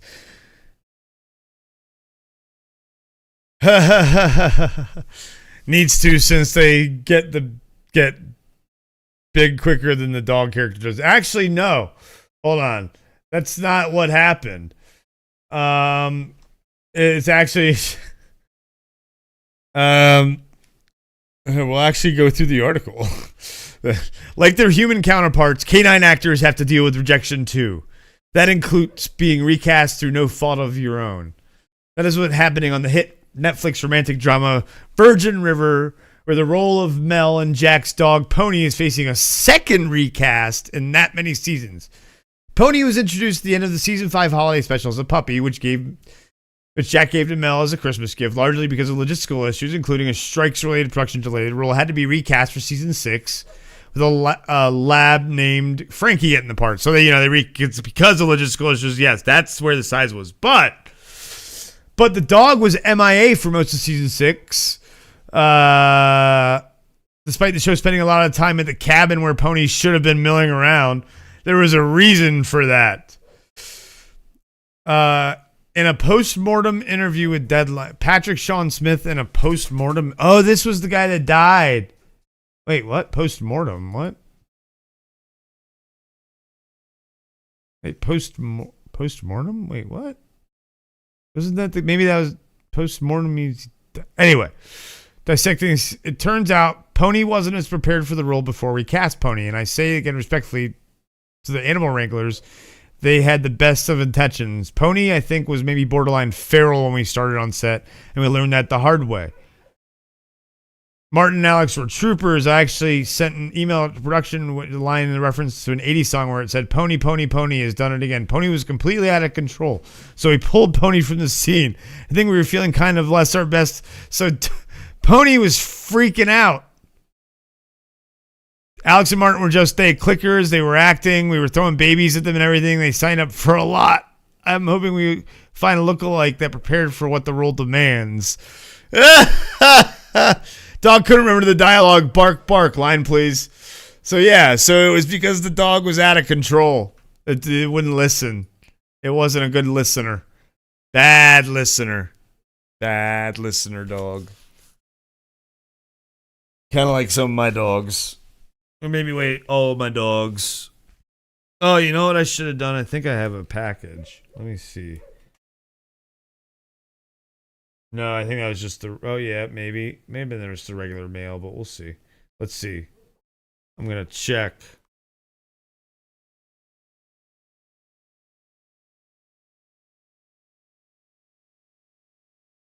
I don't know. I can't tell from that. Can't tell from that. So, ready for this? Famously, actor said never work with children or animals. Bam. Bam! Jared Leto nabbed Skeletor role in Masters of the Universe movie coming to Amazon Prime. We already knew that Alison Brie was going to be Evelyn. Even that's how Spencer felt too. Come on, he kind of looks like him. I mean, look. He kind of looks like him. Leto kills roles. And apparently someone named Hafthor Bjornsson, who I think was the dude in Game of Thrones, the world's strongest man. Frank Langella for the win. Well, yeah, I mean, shit. Of course. Of course. Plot details are being kept under wraps. Concept centers on the character Prince Adam of Eternia, who thanks to his powers, sword, turns into the muscular He-Man and is imbued with superhuman strength and abilities. With his assortment of allies, he defends the planet from the evil Skeletors and armies. He-Man is Nicholas Galitzine. Alison Brie is Evelyn. Idris Elba is Man-at-Arms. And Camila Mendez as Tila. And you got the full cast, so that's cool.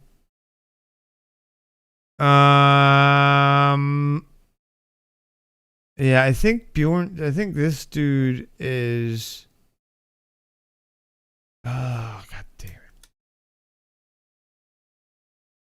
it. I'm not searching the letter K. Okay, Bjornsson will play Goatman. Sam C. Wilson will play Trapjaw, and Kojo Ata will be Triclops.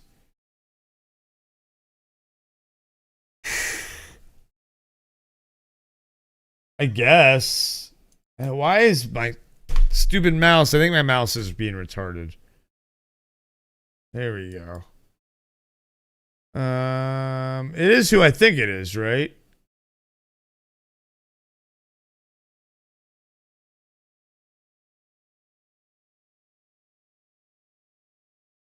So yeah. Okay. Yep. Okay.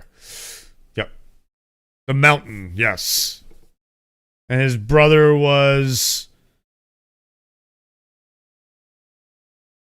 I keep want to say the dog, but no.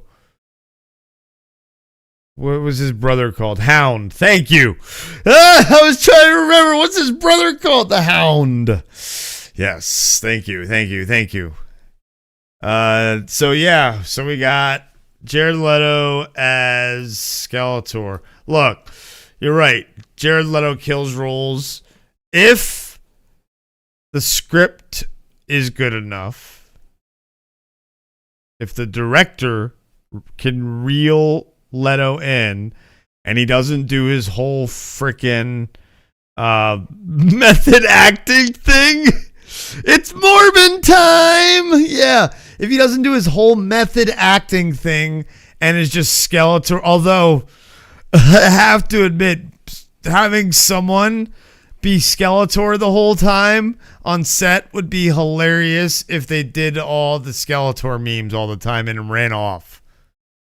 He does think he is Daniel Day-Lewis. This is correct. He thinks he's a better actor than he is. But at least Morbius was better than Madam Web, and according to Spencer, even better than Craven. So there's that. I think this could be okay. I haven't watched Madam Web. I started to, I couldn't.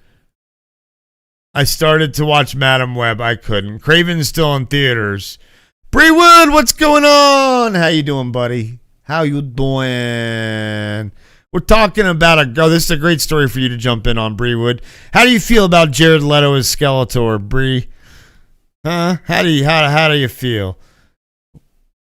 We've talked about a bunch of stuff. If, when we're done, you can go back and watch the first hour and 42 minutes, but we're not going to be done. I got plenty of stuff to talk about since it's the Monday edition. Right now, though, we're talking about how everyone feels. Leto looks like he should be a cult leader. Well, that's what Skeletor is. Leto looks like he should be a cult leader, and that's what Skeletor is. So, I mean, kind of fits. That's what I'm saying. This is kind of a perfect casting. It kind of is. He looks the part. You don't have to do a ton of makeup. He looks like Skeletor. He just has to shave, that's for sure. He was good in Blade Runner. You're right. He was. It's Skeletor in time, Matthew.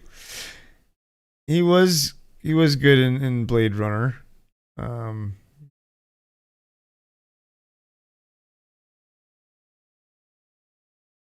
But he wasn't the star of Blade Runner. That's the problem. He's going to think he's the star of this because he's Skeletor. I agree with you there, Doc. I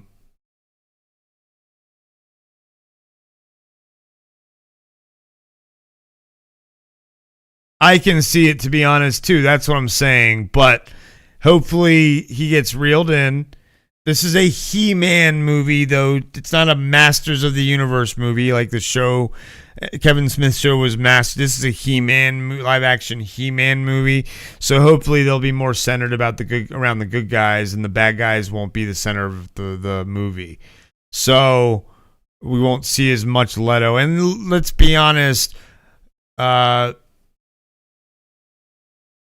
if he sounds like Skeletor and cackles like Skeletor, I'll be happy. I hope they eat up the scenery like in the original.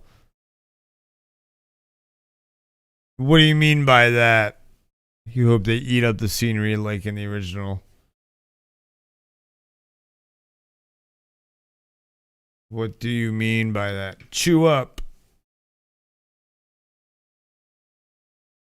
Overact, ham it up. Yeah. Well, I mean, look, it's a kids show. Like we talked about last week on this show. I don't think you were here for that one. You might have been. I don't remember.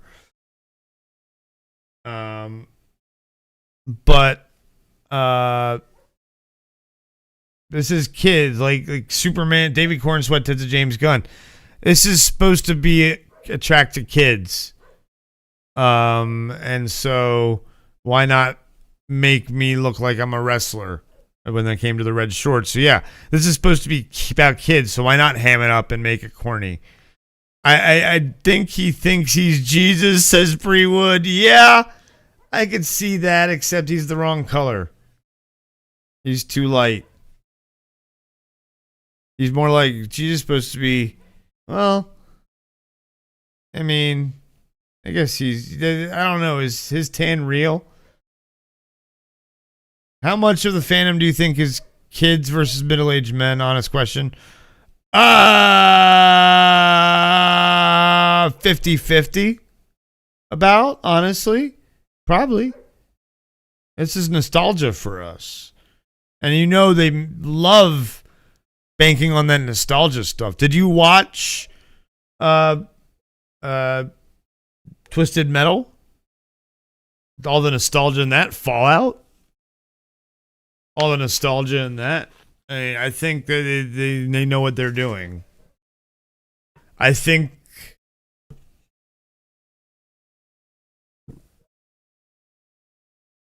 okay, you watched all of Fallout and 2 episodes of Twisted Metal. Twisted Metal was awesome.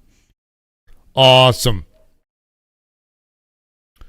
But Fallout was way better, obviously. That's why it won Adaptation of the Year for everywhere, and it's going to probably win some Golden Globes. And and season 2 is coming. It starts slow. It does. Twisted Metal does start slow. I also love the actress who plays Quiet. What the frick's her name? Stephanie Beatriz. She is in Brooklyn Nine-Nine. Nine-Nine? So that's why I loved her in that. So she was great as Quiet, I thought. I love Walton Goggins, too. There's a big, nice article, I think on Collider, about Walton Goggins you should go check out. Yeah. So I'm definitely, I want to hear more about the plot. I want to see trailer. I want to see what Skeletor looks like, what all the characters look like. I did not watch Righteous Gemstones. I have not yet. I hear that's an interesting one. I hear it hurts your eyes watching Righteous Gemstones because of the cinematography. So I'll have to prepare myself for that one because I've already had cataracts. So my eyes can get sensitive to shit like that. So on to the next story. Let's see what I got here. Do I want to go right to this one? No, yeah, we'll go like that. We'll save all the video game stuff. That we'll save for the end. All right, cool. start there. David Ayers is supporting James Gunn and Superman, and like I think the Snyder fans are getting angry.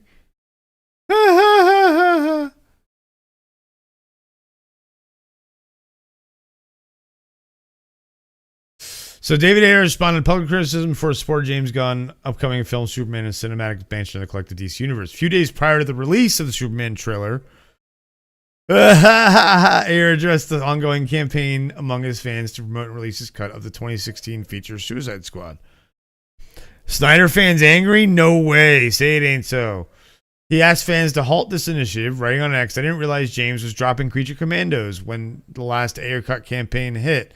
The new Superman trailer is dropping soon. I know there's intention of another campaign for my version of Suicide Squad." Ayer later added, "As a filmmaker, I want to support other filmmakers. I'm excited to see the trailer and have heard through the rumor mill. It's a pretty incredible." He wanted to urge fans not to attempt to overshadow the release of Gunn's upcoming Man of Steel project. "My lord, if supporting another filmmaker is so contentious, I've just lost at this point," he wrote on the social media platform. "When I was a kid, I had a nightmare childhood. My best friends were comic books. They held me and gave me company when no one else did."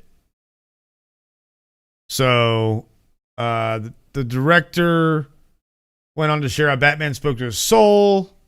"I cannot fucking wait to see James's trailer. Real talk, and I cannot wait to see his film, and absolutely I'm sure he crushed it because that simple optimism of Superman is all over it, and the little kid in me needs that right now. All I know is my unseen film plays much better than the studio release. The interest in my cut being shown seems real and organic, and Gunn told me it would have its time to be shared. He absolutely deserves to launch his DC universe without more drama about old projects. In a way, I'm chained to this thing. I'm riding a tiger here and navigating the situation the best I can. Life is a very strange journey." So it sounds like we're going to get the Ayer cut at some point. But just probably not for a while, which is fine. That'd be a good one to like re-release. Terrible movie, I'm not going to lie. But good cast, had some good moments. Harley and Deadshot were good. So, and he says that the other cut is way better. So, Matthew says, "Yes, they are Snyder Bros doing the rounds. I made a short song. Snyder Bros, does whatever Snyder Bro does. Can they spin a web? Yes, they can, a web of lies. Look out! Here comes the Snyder Bros. Yeah."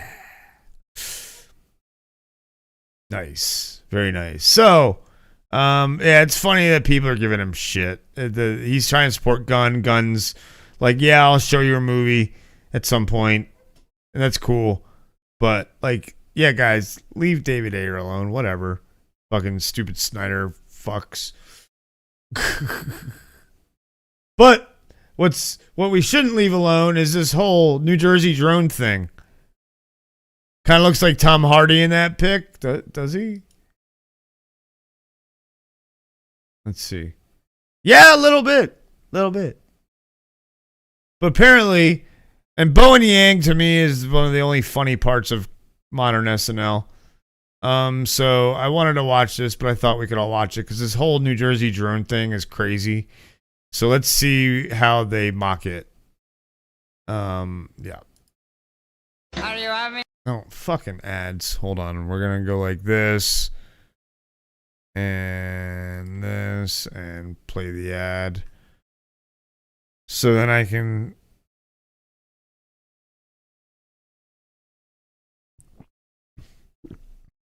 And I'll hydrate. Oh, that new Volkswagen does look great. Anyway. Deal out of it. Everyone is making a big old deal out of it. It's fucking hilarious. Oh, fuck. Men in Black. A person is smart. People are dumb. Panicky, dangerous animals, and you know it.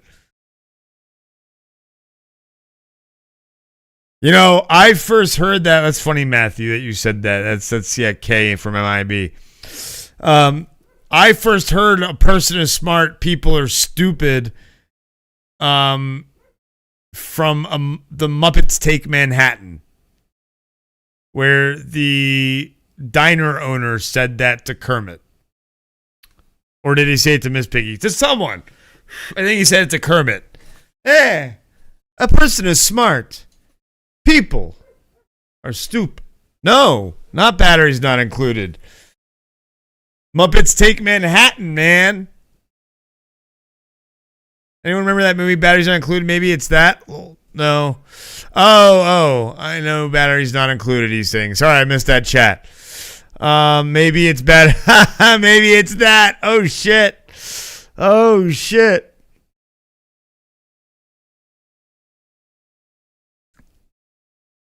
The drones are taking over.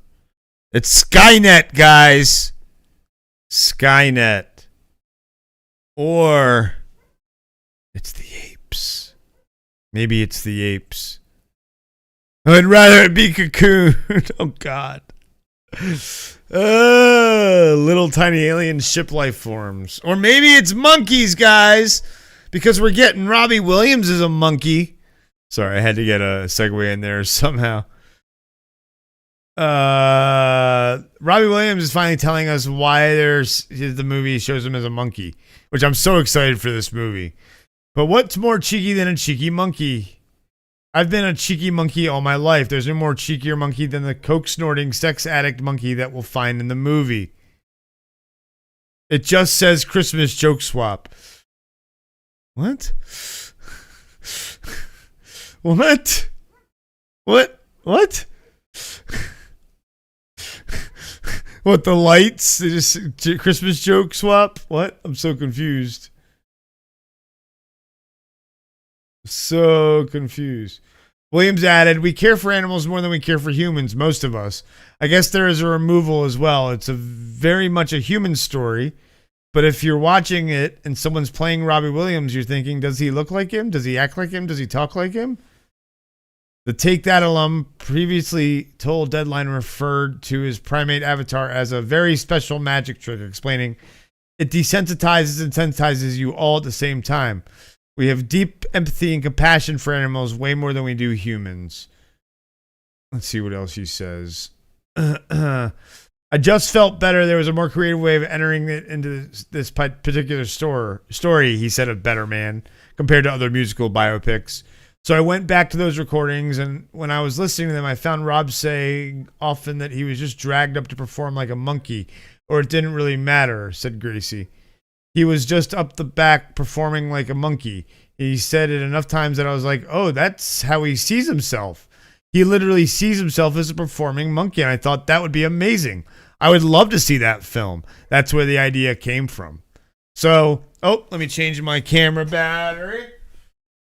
So what do you guys think about this movie? You excited about this movie? I think this movie is really awesome. I'm a big Robbie Williams fan. I loved Take That when I was younger, and I like Robbie Williams' music, and it's I think he's going to make a lot of new fans off this movie, for sure. For shizzle, my nizzles. Ooh.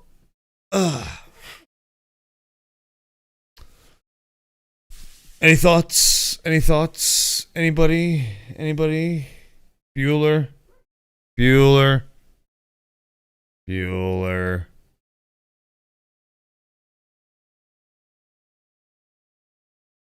If I was to be pedantic, I'd mention that he is being portrayed by an ape, not a monkey. Oh, Christmas joke swap SNL. Oh.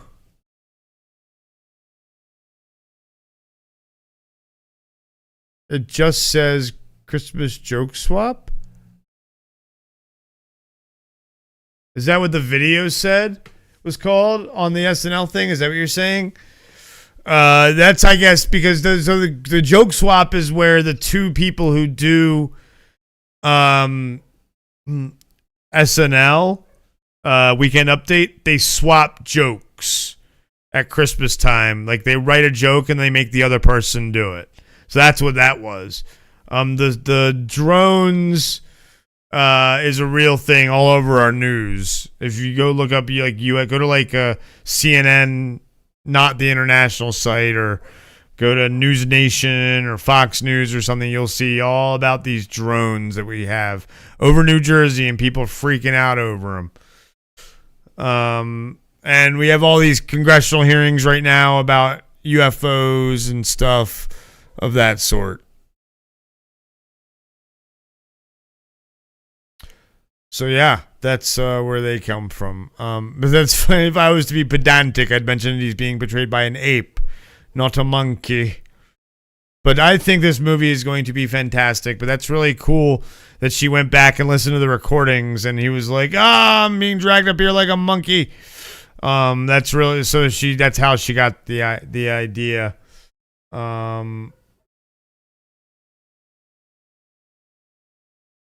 So yeah. Very, very excited for this movie. If you're not, why? We're gonna skip that. We're gonna talk about this. So Metacritic.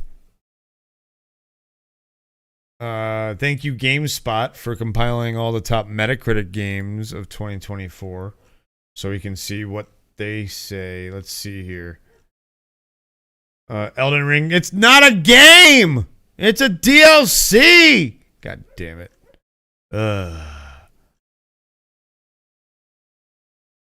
Metaphor, that's not surprising.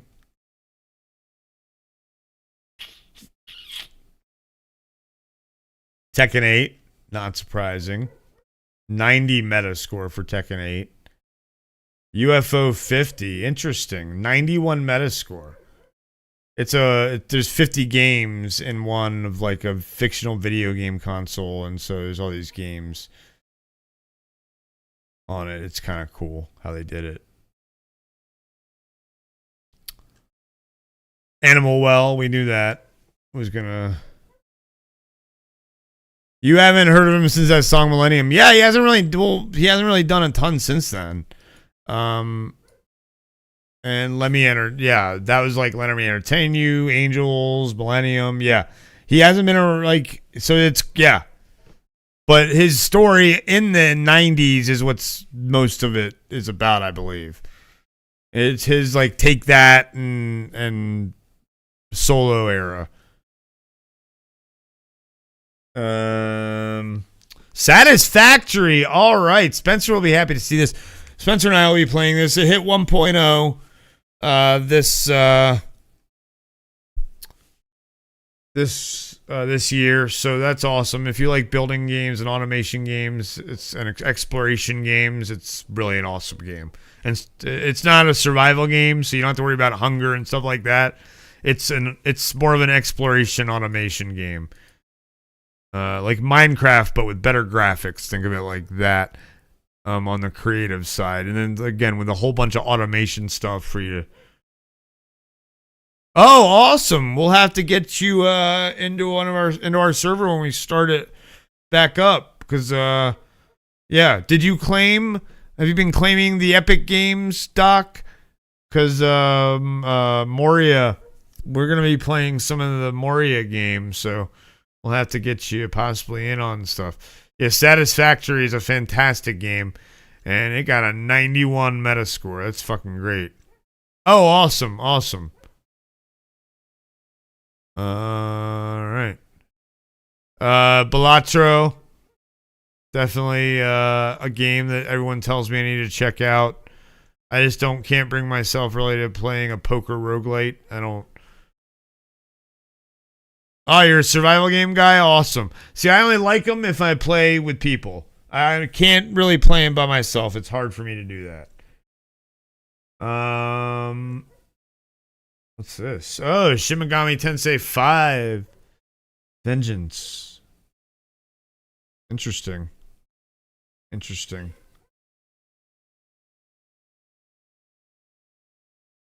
Yeah, like I tried to get into Subnautica, and I couldn't. But Subnautica 2 is going to have multiplayer, so that's going to excite me. That'll be on Game Pass. I played it a bunch. I own it on Steam, and it's on Game Pass now. So I've played it a bunch, but I haven't gotten into it in a while. The survival game that I was playing recently was I've been playing all year. It's actually my top Steam game played this year is V Rising. So that's what I've been playing. But I've played Valheim a bunch. I've got plenty of hours in it. Thank goodness you're here. A slapformer. In terms of gameplay, you're not doing much beyond steering a curiously small chap through various scenarios that can be solved with some percussive maintenance. And you'd be hard-pressed to find another game as memorable as this one. Interesting. 90 on the Metascore. Huh. Weird. Apparently there's a squirrel outside. Ragnarok. Yep. PlayStation getting some love. It's not surprising.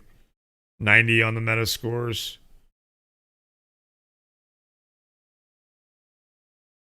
I need a cookie while we're going through these. What's this? Ooh, Like a Dragon Infinite Wealth. Really? There's a Sega game. There's a Sega game. Hey. A Sega game on the list.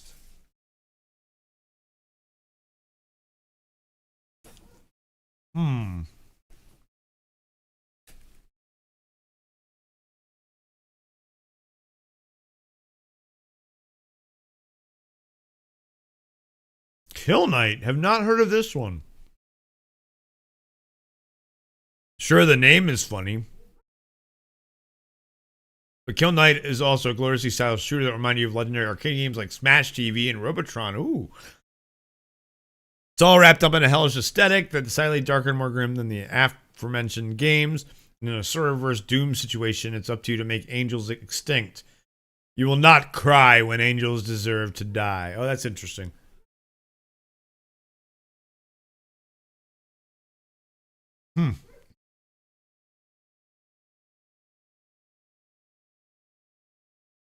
I had Smash TV on Game Gear.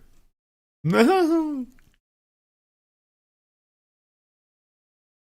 DLC, god damn it. That's a DLC as well. 2 DLCs on this list. Learn the difference between games and DLC, GameSpot. Oh, okay.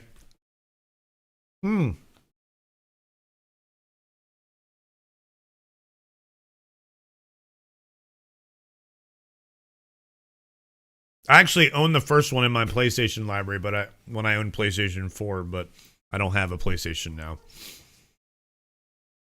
But good for them. Sony getting some love on this list. Persona 3 Reload. There we go. That's on Game Pass.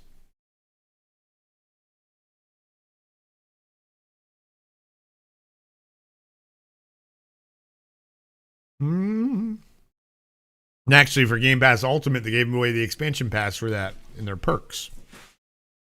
It's very cool.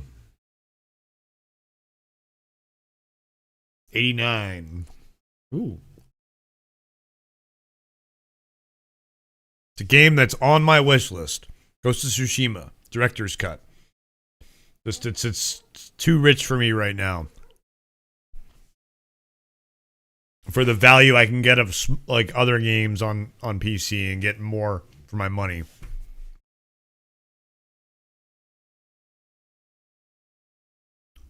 Lorelei and Laser Eyes. I've heard interesting things about this game. It's on a lot of consoles. It's apparently very popular on Switch. Which one is great? This or Ghost of Tsushima?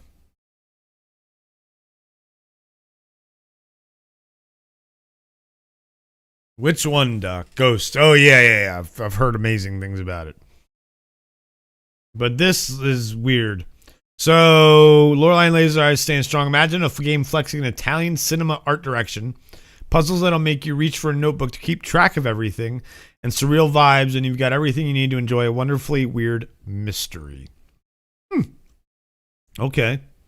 What is this? Tactical Breach Wizards. Oh, this is a game on my wish list.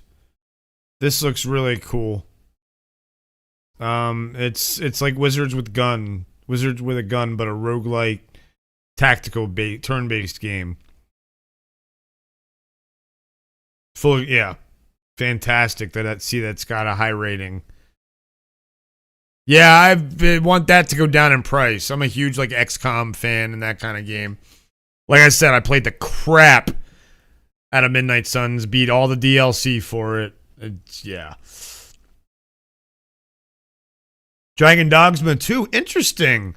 I kind of haven't heard a lot about Dragon Dogma 2 since it released. I thought there was some controversy and it was kind of not well received or something. I guess I was wrong. Huh. Good for it. All right. Oh. Ooh, this looks interesting. Shogun Showdown. Deck builder. Okay, set in feudal Japan. You'll carefully position your shogun and choose the perfect moment to strike. And as your runs progress, you'll unlock new characters. Cool. That's kind of cool. I like that. Anything else? Oh, yeah. Wow. The Crimson Diamond. The throwback to the days of Sierra's MS-DOS point-and-click adventures games still manages to mix a few modern ideas into its old-school design. Oh, man. I'm going to have to check this out. Let's go add this to my wish list. The Crimson Diamond. It's on sale right now for $11.99. But this is my kind of game. I love point and clicks.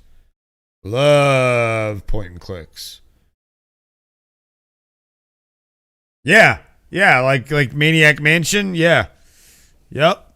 It does. Absolutely. Yeah.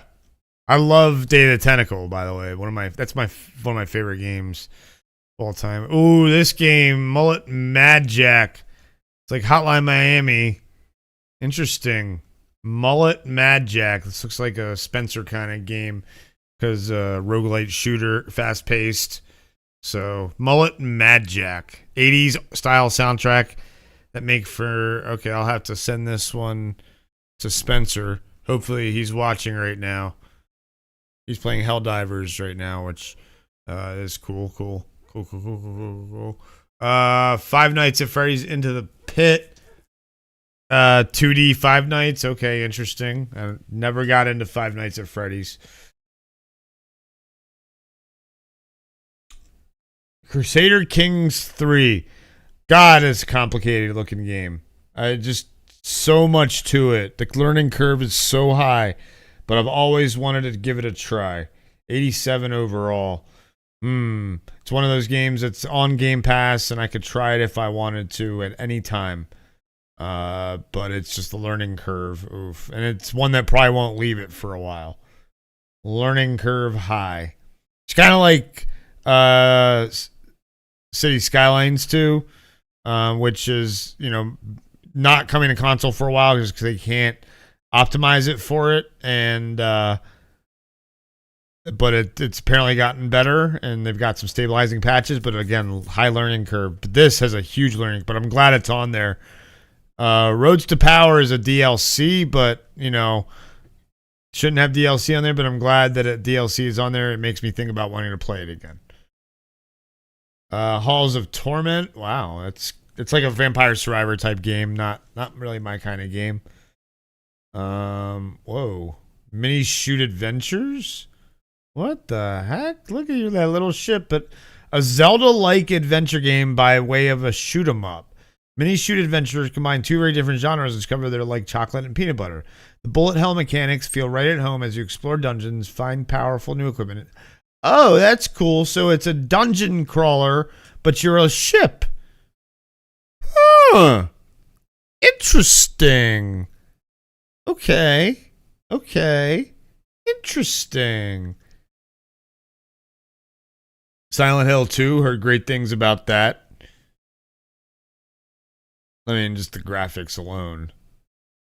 Yeah. It's a remake, so games like that deserve remakes because the janky controls and graphics, but great stories. The great stories deserve some love.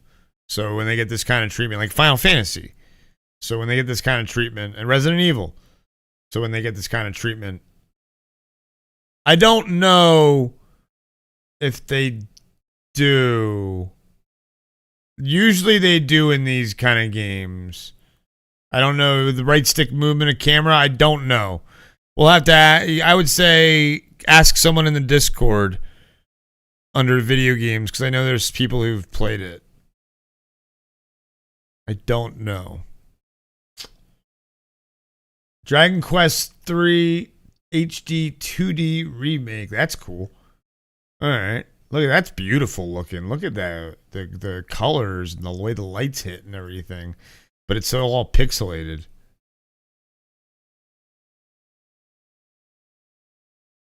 Let's see here. Yeah, I understand the fixed camera angle is frustrating. It gets annoying because you feel claustrophobic a little bit. I understand. Anton Blast, platformer, one that plays like 2D Crash Bandicoot with breathtaking anger management issues, with a frantic pace platforming that requires depth, skill, and an art style that isn't exactly easy on the eyes. It can be a bit of an acquired taste, but if you're looking to cap the year off with a high-energy platform action featuring a protagonist with an undying rage that could put the Doomslayer to shame, then you'll have a blast with Dynamite Anton in this game. That's definitely not my kind of game. Look at this guy. What the fuck? Indiana Jones the Great Circle, playing it now. Nothing more I can say, but it's a great game. Come watch me play. And that's that. They put that one at the bottom. That's, what is it, 87 on Metacritic? Hey, that's a great score for it. I agree. It's kind of janky. Check out my I'm glad this is the last one because I can say check out my glitch video over on the YouTube channel. It's fucking hilarious. About 10 minutes long, I think. So, but there's also some shorts you can check out of it. So check those out. But yeah, it's been lots of fun to play. Love playing as Indy. Definitely a great story. I just got to a new area, the Himalayas. So going to be walking around the mountaintop in the snow. And I love that you're able to go back to the other areas through the journal. And so you can go back and do all side missions and collectibles and things like that. Because I've missed a lot. I want to get along with the story a lot faster with the stream, you know. And then afterwards I'll go back and do all that side stuff. I did some side stuff that felt important to the story, like the mysteries and some of the side stuff that's big, but like collecting all the books and artifacts and things like that, I'll do later for sure. So definitely come check me out and play that. I'll definitely play that. I just left Egypt literally last stream, so. I feel you. I want to go back to Egypt. I need to go back to the Vatican. There's so much to do. But I definitely am loving the game for sure. For sure. Speaking of Helldivers 2 that Spencer's playing, if you own Helldivers 2, they're giving away the Killzone stuff for free now.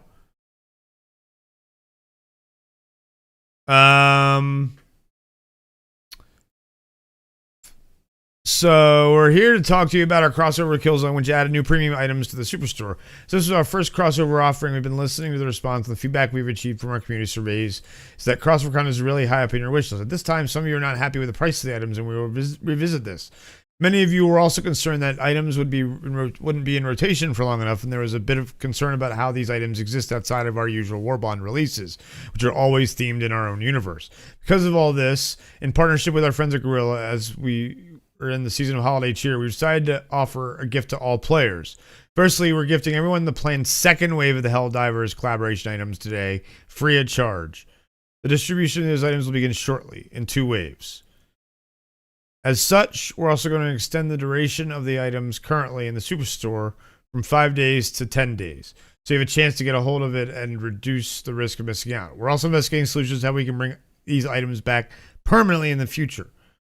The Wasp stratagem will be available for you all to unlock via a major order shortly.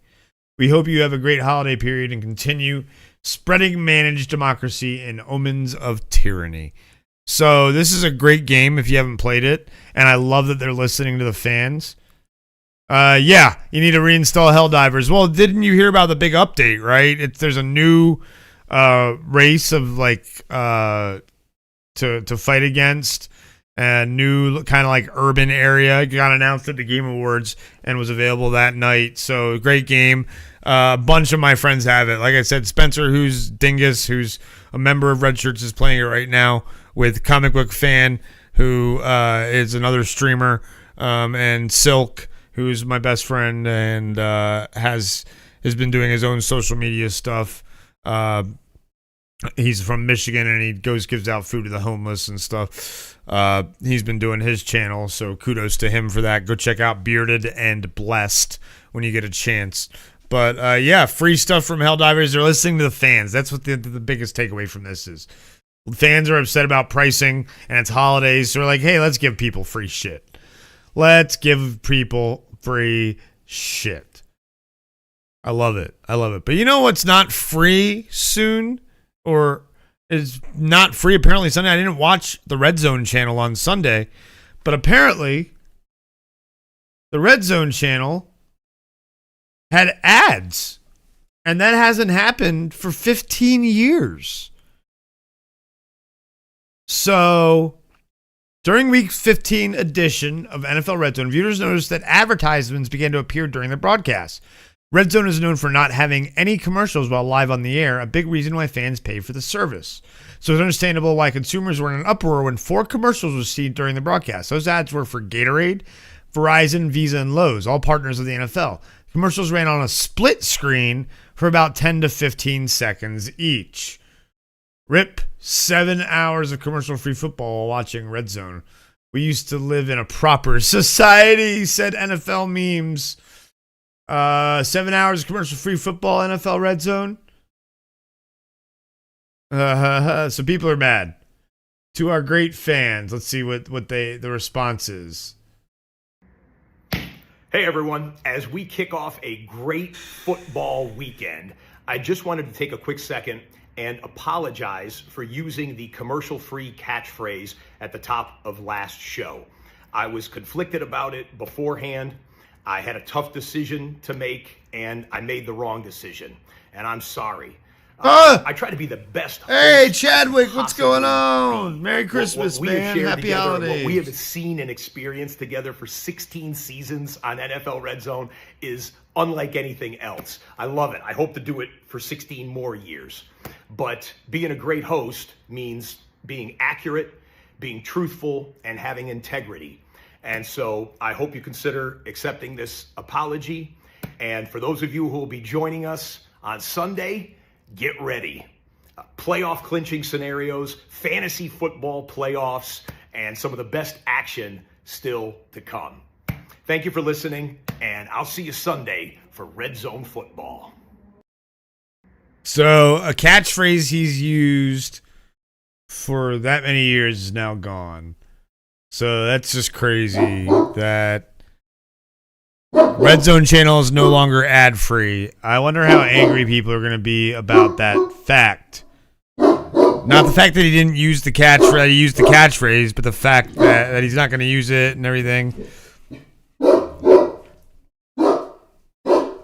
So Amazon now has, yeah, and it's definitely lame that they're changing things up, but you got to pay the bills, I guess. I hate that I pay for Amazon and get ads there too. It feels like a bait and switch, says Doc.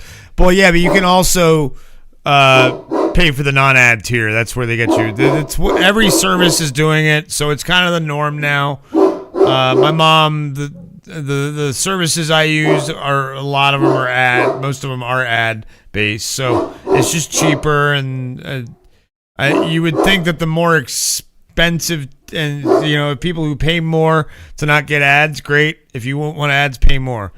It wasn't ad free entirely before. It was. They advertised their own shows, but now there's ads like breaks and stuff in between. And they sent an email out.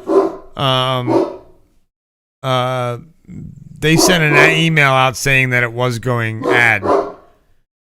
So it's pretty much been ad free. Amazon has definitely been ad free until the ad tier thing happened. They maybe advertise their own shows at the beginning of the show, which is fine for them to do. That's not ads. That's self-promotion. It's a marketing thing. Ads are there because companies pay them for slots. Sluts. Sluts. But companies pay them for slots, and they get put there. So it's about these companies wanting to, once again, going back to money. When I was little, I asked why there were so many commercial appearances so they could pay for the show. Since TV was free, maybe this is why I'm so opposed to paying for Amazon and getting ads.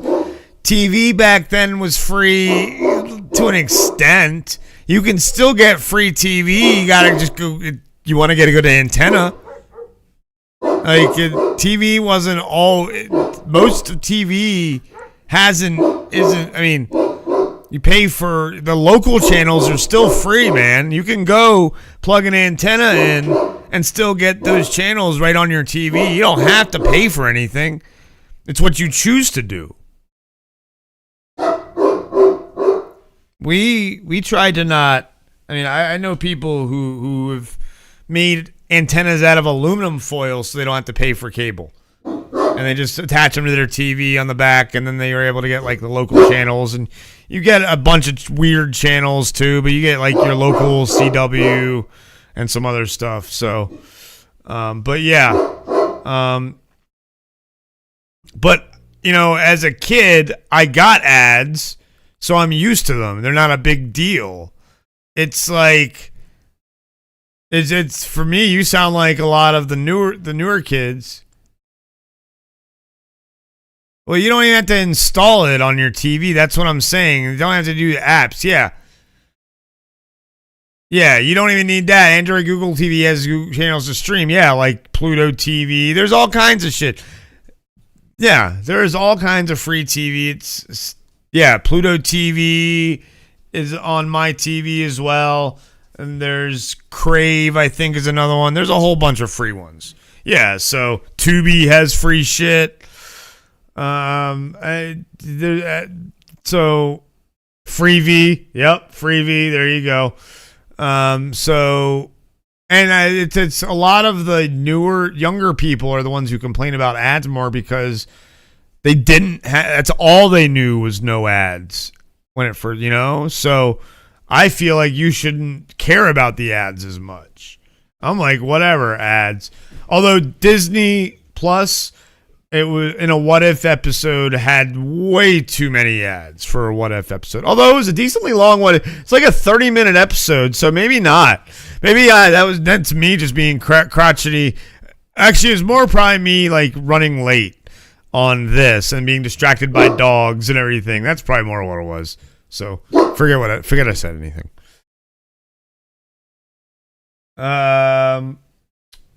So the last thing I'm going to talk about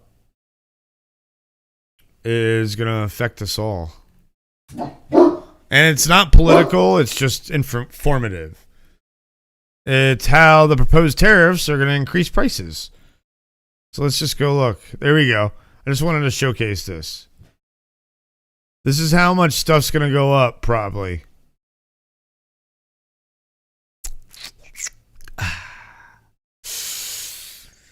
So get that shit now. This is kind of a PSA. This is just a PSA. Get that shit now. Get it now. Get that shit now before it goes up in price. That's all I'm saying. Just wanted to talk about that. Let's talk about that. This is done by Consumer Technology Association producer of CES. So yeah, that's a lot. That's a lot. That's a big increase. So get your PC shit now. Your smartphones, your video game consoles, your PlayStations, and your Switch. And your Xboxes, because they all have parts in them from China. That's why the prices are going up. Sucks, but it's modern times. I feel like we talked about money a lot in this episode. Man.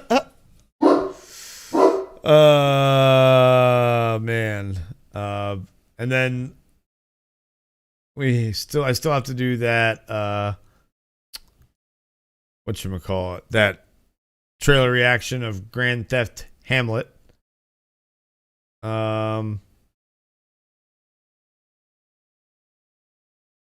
So I'm gonna do that real quick, and then we'll probably look through X and call it a day. So I'm gonna start recording.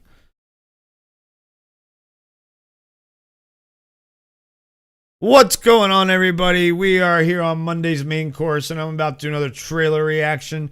This is to a very odd movie. It's called Grand Theft Hamlet. It's a movie where they recreated a Shakespeare play inside of Grand Theft Auto. So think of it like the Leo and Claire Danes Romeo and Juliet, but in video game style, and it's actually a movie coming out. And there's a trailer for it, so I'm going to go ahead and react to the trailer. So let's go ahead and check it out. Go, yes? go, let's do it now. Okay. We are putting on a production of Hamlet in GTA Online for the first time ever. We are looking for actors. Whoa, okay. So come and audition. Please try to stop us. You can't stop our Oh. What is going on? I'm so confused. Oh my god, they're really coming down now, look. Did they announce it in to be or not to be in the game so that people could actually sorry for the little lag there. I don't know what that is. IGN being IGN. Oh wow, look, they're reciting it.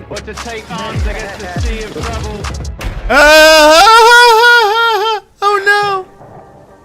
Wow, look at all those awards. It's not a real thing. It's real to me. Oh, hang on. Someone's here. Whoa. Hi. That's quite an entrance. You can call me Shaw. I'm Jen. I'm Tilly. I'm Defoe. My name's Gareth. While you're doing your dance move, try saying to be or not to be, that is the question.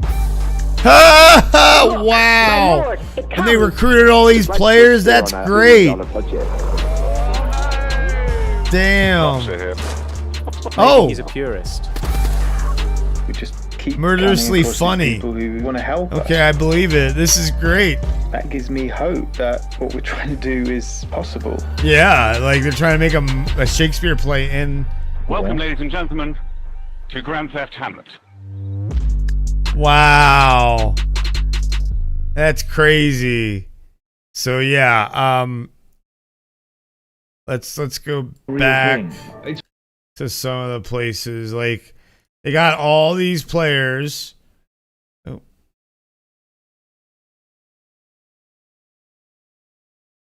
January 17th is the date. Only in theaters. Penny Grills and Sam Crane. But like, look at all these players they got together to make Laertes, King Claudius, Rosencrantz. Where's Guildenstern, Rosencrantz? Man, they got all these Hamlet, Osric. Like, this is fucking cool that they went and they got all these people. They recruited them. Like, and then they did, this was them going around. I feel like this trailer is them going around recruiting people is what it is. And it's just, they're like, whoa, you made it. And they introduced, all these people came and found them. And they're like, hey, we want to do this because they're like, hey, do a little dance and say to be or not to be. What the fuck is this person? Like, this is going to be insane. fun. That's all I gotta say. Insane fun. I love playing GTA Online. I love machinimas. I definitely have always wanted to make one. The fact that these guys did a Shakespeare play in GTA 5 is like a machinima style thing is really, really cool. And I really want to do one now. And I've always wanted to do one in Red Dead. And this really inspires me to do one in Red Dead. The fact that these guys did one in GTA Online was to say I can't do one in Red Dead Online as well. It's a great way. And I've always thought about, how do I make them the talking? I can't do that animation like they had in this. Like, where was that? That was right. Look at the first. Oh, man, look at all those awards that they got. Official selection, world, they not awards, but all these places that they were allowed to air in. And man, where's this scene right here? Perfect. Here, look how it's real to me. Like, yeah, I think there's GTA mods for that for PC. So maybe we'll figure that out for Red Dead. Maybe on Red 5 they have servers with that mod, and we'll try and do a Red Dead machinima for sure. But let me know down in the comments below what you think of on January 17th that we're getting Red Dead. We got Red Dead on the mind. Grand Theft Hamlet. Make sure that you do hit that like button and make sure you share this video, share our channel, and don't forget to hit that subscribe button, ring the bell if you haven't yet, because we're always doing fun stuff like this. And make sure that you come check out our live streams. The main course is usually every weekday, sometimes not Fridays, but and we do game streams over on our Twitch. So come hang out, go share, tell everybody about us, and go check out Grand Theft Hamlet, coming to theaters only January 17th. That's just crazy. Insane. And we're back to our regularly scheduled liveness. So that's crazy. What the fuck? Like, that's so cool. Good for them. I love how they've got the character Rosencrantz, King Claudius, Laertes, Osric. If you don't know Hamlet, educate yourself, motherfuckers. Come on, it's classic. I just want to know where Guildenstern is with Rosencrantz. If you have not seen Rosencrantz and Guildenstern Are Dead as a movie, go watch it. Fantastic movie. Great book, play, whatever you want to call it. It's a play, I think. So, yeah, great play. And I've seen the play and the movie. Fantastic. Definitely check it out. I think there's other stuff based on it. So that's cool. Yeah, this is really, really off the wall. I was not expecting all that. Really wasn't. So we're gonna just go through X and see if there's any interesting news before we call it. We're getting a little run over time, but it's the Monday edition, so there's lots and lots of news. Let's see here. Any news for us? Yep, Sonic the Hedgehog we know won the weekend. Any news for us? What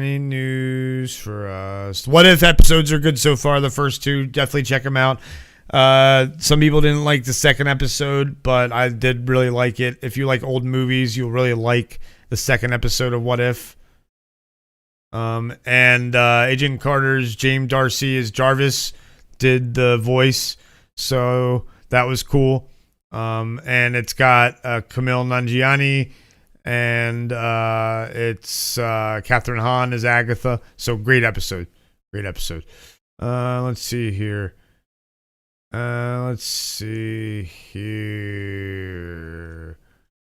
Doesn't look like there's much news yet. I know tomorrow we'll probably get a bunch of news that because Mondays are very busy.